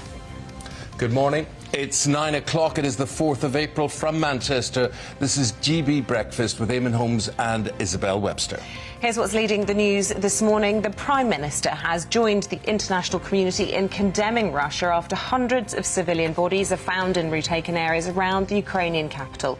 On Sunday, President Zelensky called Russian soldiers butchers. Meanwhile, Britain is to spend nearly £2 million to create more welcome hubs at airports, at ports and train stations for Ukrainian refugees. The hubs will provide food, clothing and sanitary products to those fleeing the war. MP David Warburton is admitted to a psychiatric hospital after a parliamentary inquiry was launched into his conduct. It follows sex and drug abuse claims about the MP in the Sunday Times. Well, here we are. We will be in Manchester all this week and we want to get out and about and see the city, and we want the city to come to us as well. Please do get in touch and let us know what you think is great about Manchester, who we should be talking to, where we should be going and what issues we should be highlighting that are important to you. Yeah, email us gbnews@gbnews.uk or tweet us at gbnews.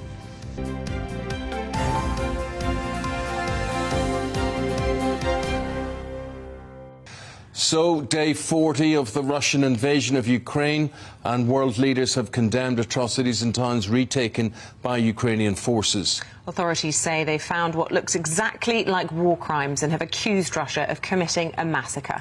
In Bucha, just outside Kyiv, bodies of civilians with bound hands and close-range gunshot wounds were found. Evidence of torture mass graves also present.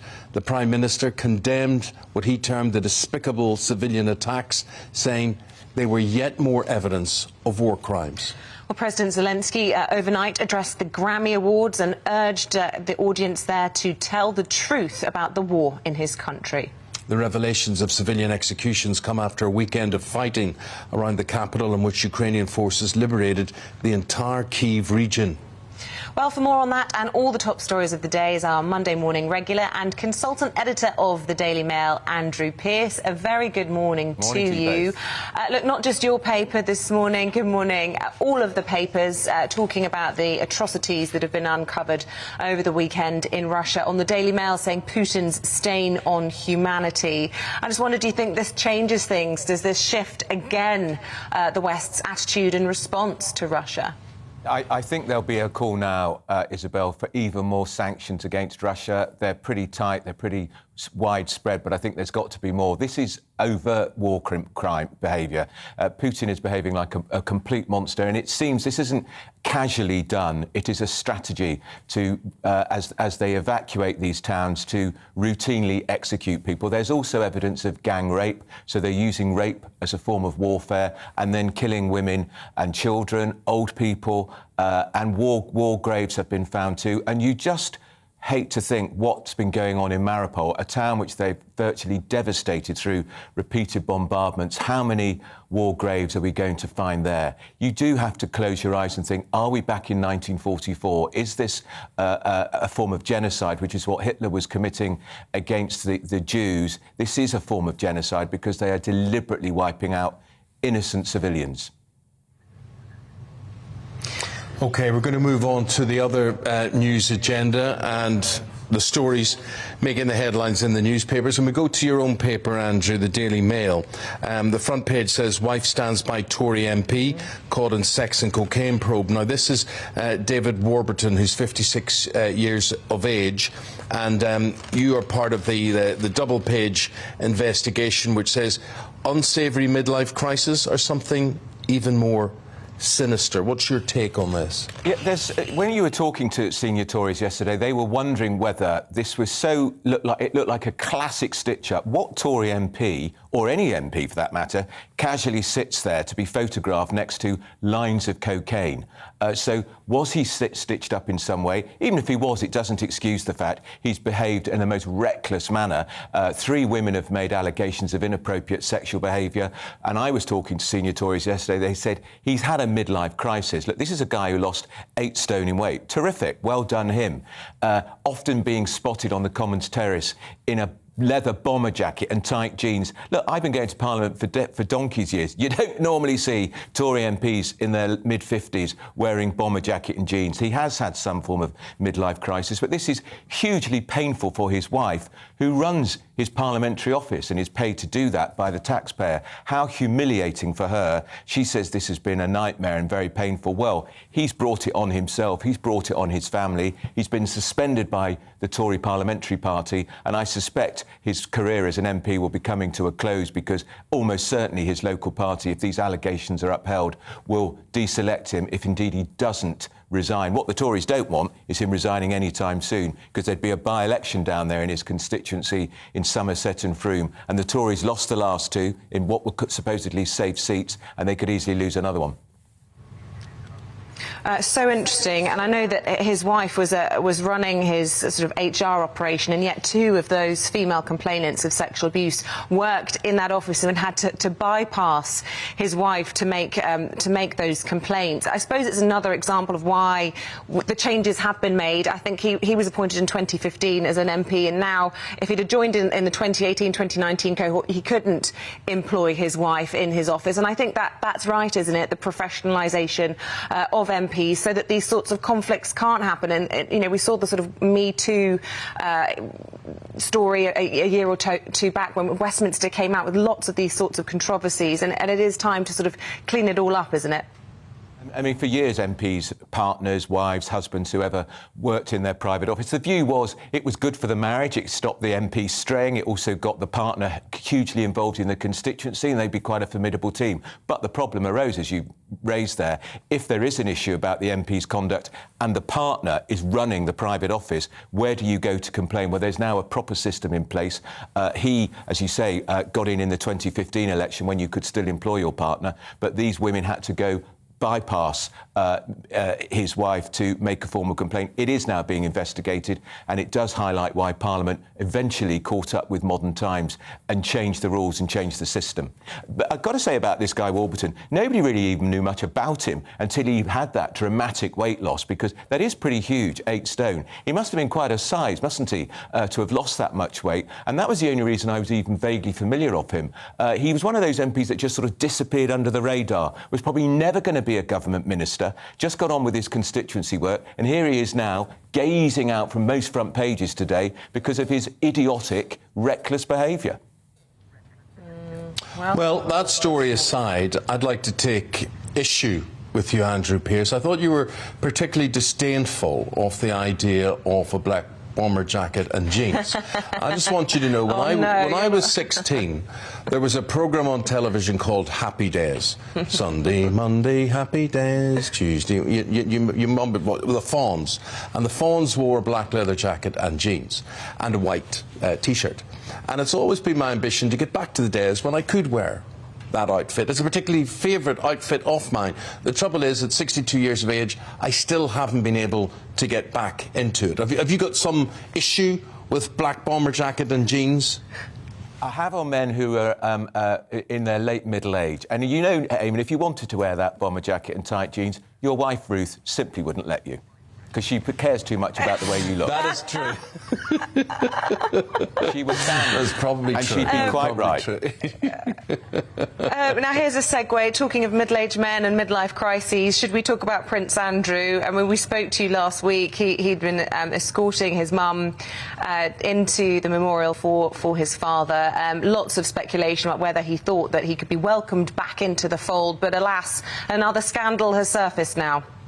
This is to do with him taking money from a Turkish businessman who is accused in the High Court of being a fraudster. £1.1 million. Some of the money went to his wife. What was the money for? Well, apparently it was to help pay for the wedding of one of his daughters, which cost £750,000. Why does a wedding cost £750,000, particularly when it's in lockdown and there were serious restrictions?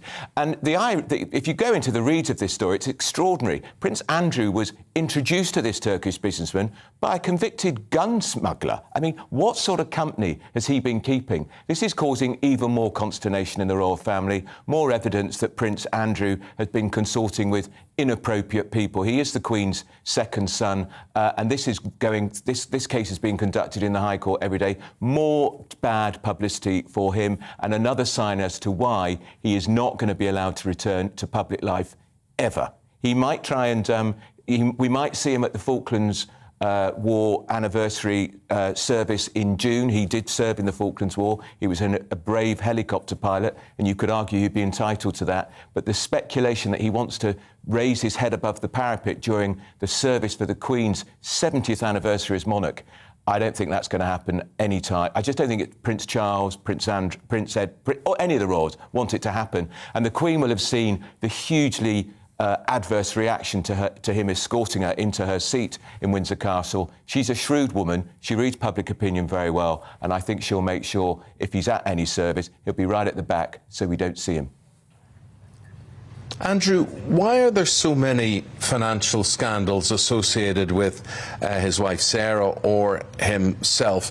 Is there, I mean, in his defence, I have no idea, is there something wrong with the way royals are funded, or why do they need so much money so often?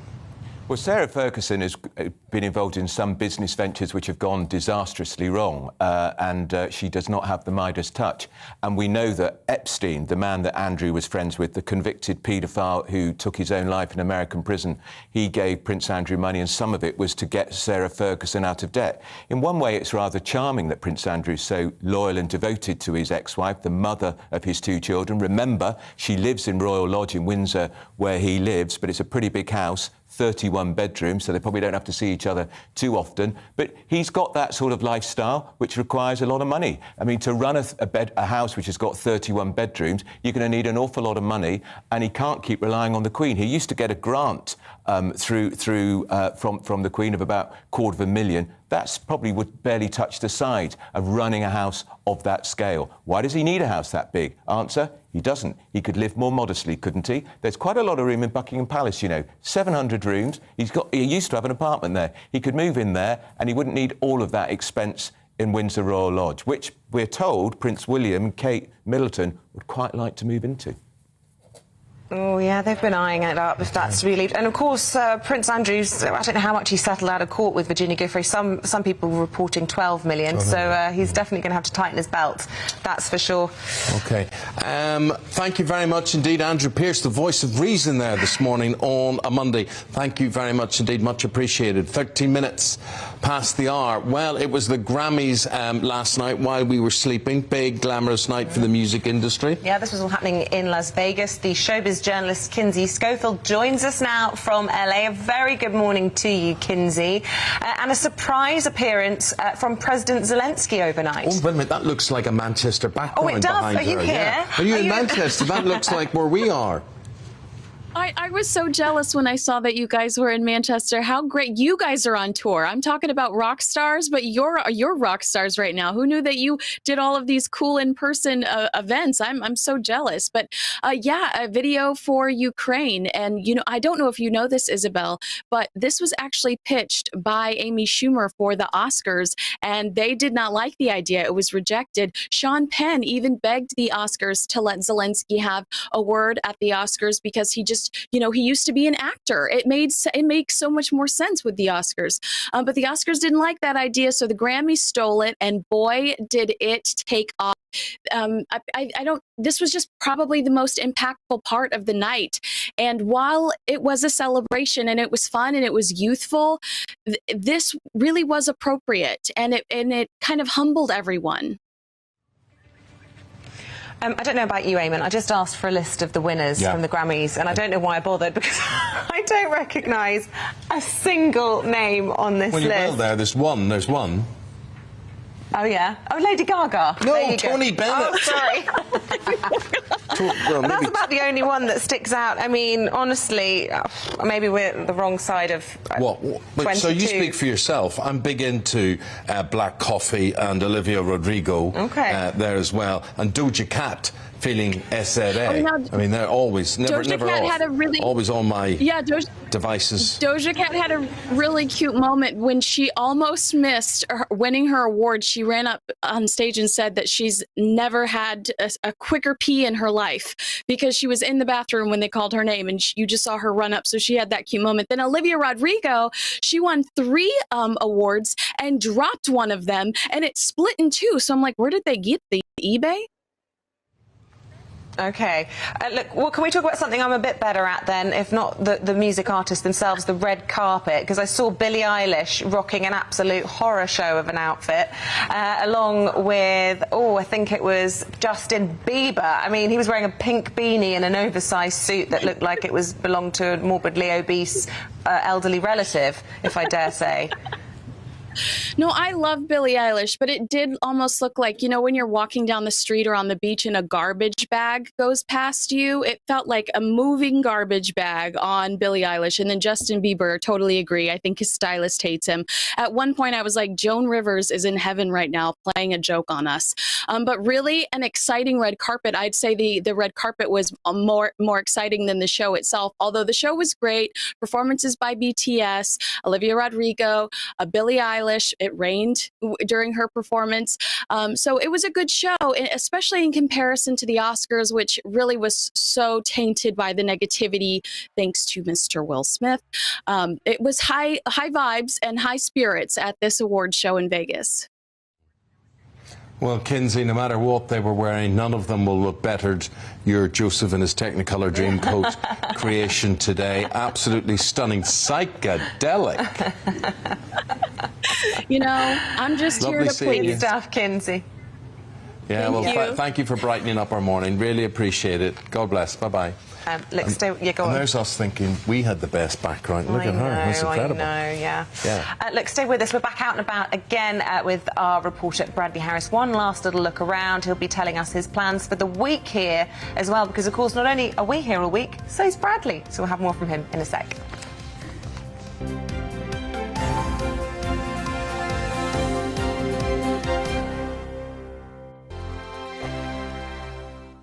Europe is in the grip of the most devastating humanitarian crisis since World War II. The people of Ukraine are facing unimaginable suffering. As their homes are destroyed and their loved ones are killed. Millions of people are being forced to flee for their lives, carrying only their children, their pets, and the clothes on their back. The pain, loss and destruction grows by the day. The people of Ukraine urgently need our help. Already a vast humanitarian operation is underway. Britain's Disasters Emergency Committee, or DEC, brings together 15 leading aid charities to respond to overseas disasters quickly and efficiently. These charities include the British Red Cross, CARE, Oxfam, Save the Children and World Vision. Their teams are working on the ground in Ukraine and neighbouring countries to bring vital aid to those who need it most. If you can spare it, your gift to the DEC's humanitarian appeal will go a really long way. £10 provides essential hygiene supplies for a person for a month. £50 provides blankets for 4 families. £100 provides emergency food for 2 families per month. It's easy to give. You can donate online at dec.org.uk or call the 24-hour donation line on 0370 60 60 900. If you prefer to send a cheque, please post it to the Ukraine Humanitarian Appeal, PO Box 999, London, EC 3A 3AA. To give £10 on your mobile, simply text the word crisis to 70150. Standard network charges apply for calls and you must be 16 or over. Texts are charged at the standard network rate and your £10 donation will be added to your bill. 100% of your donation goes directly to the DEC to save lives and deliver critical support where it's needed.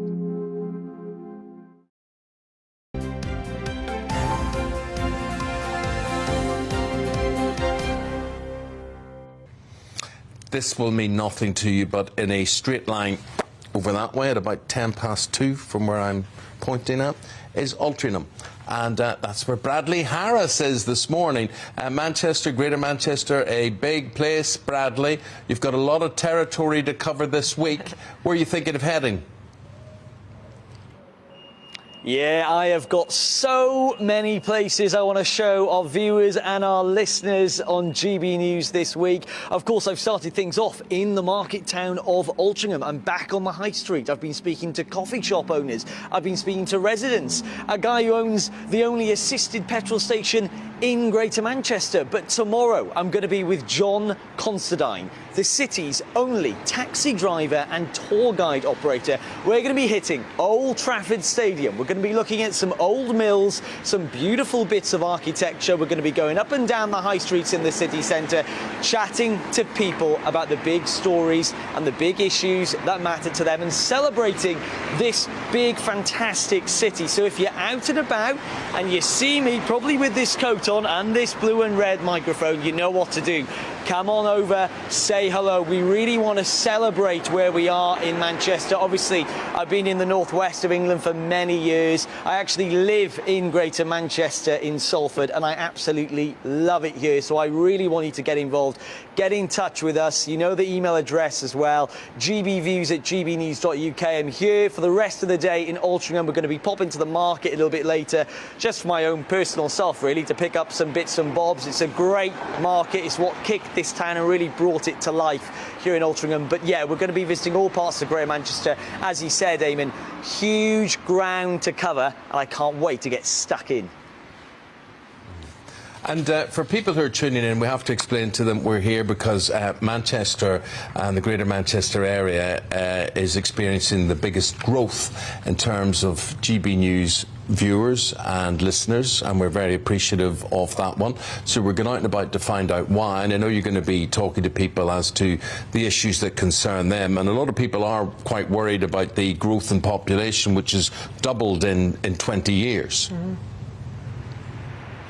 Oh, completely. It is absolutely booming. I can remember when I moved here about, say, 7 or almost 8 years ago now, Eamonn, and the landscape has changed massively. When I turned up, there weren't as many skyscrapers around. Just behind you in the backdrop that you've got, you can start to see it now as the sun rises. You're in the big Beetham Tower at the minute, iconic building. When you look at the skyline of Manchester, that's always the one that sticks out. Now you've got Deansgate Square and you've got West Tower as well. They are new buildings that have propped up in the last 2 or 3 years. So it's massively booming, Manchester. So many people moving up north from down south. Of course, you've got cheaper property prices here. And as you heard from a resident I spoke to a little earlier, he moved up from London as well. He called Altrincham like a piece of London, but here in the northwest. So certainly more and more people are moving up here. And there's reasons why, because it is getting much better in terms of transportation. You've got trams that are running every 6 minutes, making its way into the suburbs across Greater Manchester. It's certainly becoming a metropolitan city, Eamonn, and we will be tapping into that later this week as well. So I'm certainly looking forward to it. Yeah, and Bradley, just tell us about the sort of employment that people find in Manchester, because of course we hear a lot in our line of work about Media City, and we've heard a lot about the benefits and negatives of that. Lots of people saying that media types have come in and priced locals out of certain areas. But what other forms of industry is Manchester known for in 2022? Yeah, well, that's really interesting, actually, Isabel, to talk about industry in Manchester. Obviously, back in the day, we were looking at the cotton trade. It was part of the Industrial Revolution. Roll forward quite a number of years now into 2022, and it's about marketing and actually about branding. Media is a massive deal here. You mentioned Media City UK that opened in 2011, 2012. Now one of the biggest media hubs in the whole of Europe, and it's still growing bigger. Huge media brands are moving there. And that's in Salford Quays. Once a huge port near the Manchester Ship Canal, it was left derelict for many years. Now a booming place full of shops, restaurants, cafes, and big business. Move on down, just down the street from where you are, on Deansgate, you've got Spinningfields, full of big banks there. It's a massive place full of huge, shiny buildings. You've got the financial district, if you will, kind of hustled in that area. King Street, not far away from there, full of shops, again, retail, marketing. That's big business here. And what you find is that a lot of entrepreneurial businesses, new startups, start here in Manchester. Near Media City, you've got the greenhouse. That's probably one of our viewers there showing us support. It's the greenhouse. Big entrepreneurs, big business, all starting here back as a in tour the city guide. of Manchester. So, will you shut up? We're trying to get out of the programme. Bye-bye. Thank you very much indeed. So there we go. That is Bradley Harris. You're going to get fed up looking at him all week around Greater Manchester. You have been warned. We're going to be back in the morning from 6 a.m. to do it all again. I hope you can join us. See you then. Bye-bye. Looking ahead to today's weather, and the UK is looking cloudy, wet and windy for many, much more unsettled than it has been recently. Let's take a look at the details. Taking a closer look into the southwest of England, and there will be rain for many parts this lunchtime. It's also going to be cloudy and windy, though relatively mild. Around London and the southeast of England, and the early rain will clear through the morning, meaning things will be drier by midday with some brightness. It will also be cloudy and wet at times across much of Wales. The rain is likely to be heaviest across northern and western parts. After a wet and blustery morning, there are signs things will be drier, but still cloudy by midday for the Midlands. Further rain is expected later though, highs of around 13 Celsius but feeling colder.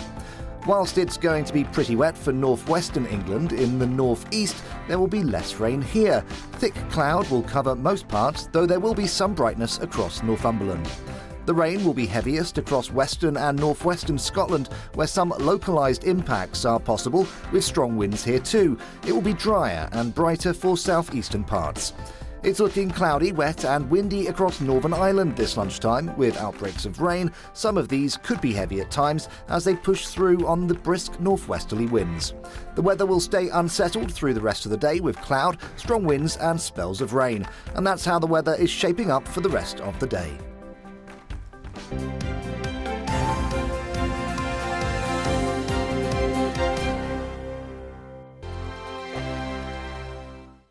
Europe is in the grip of the most devastating humanitarian crisis since World War II. The people of Ukraine are facing unimaginable suffering as their homes are destroyed and their loved ones are killed. Millions of people are being forced to flee for their lives, carrying only their children, their pets, and the clothes on their back. The pain, loss and destruction grows by the day. The people of Ukraine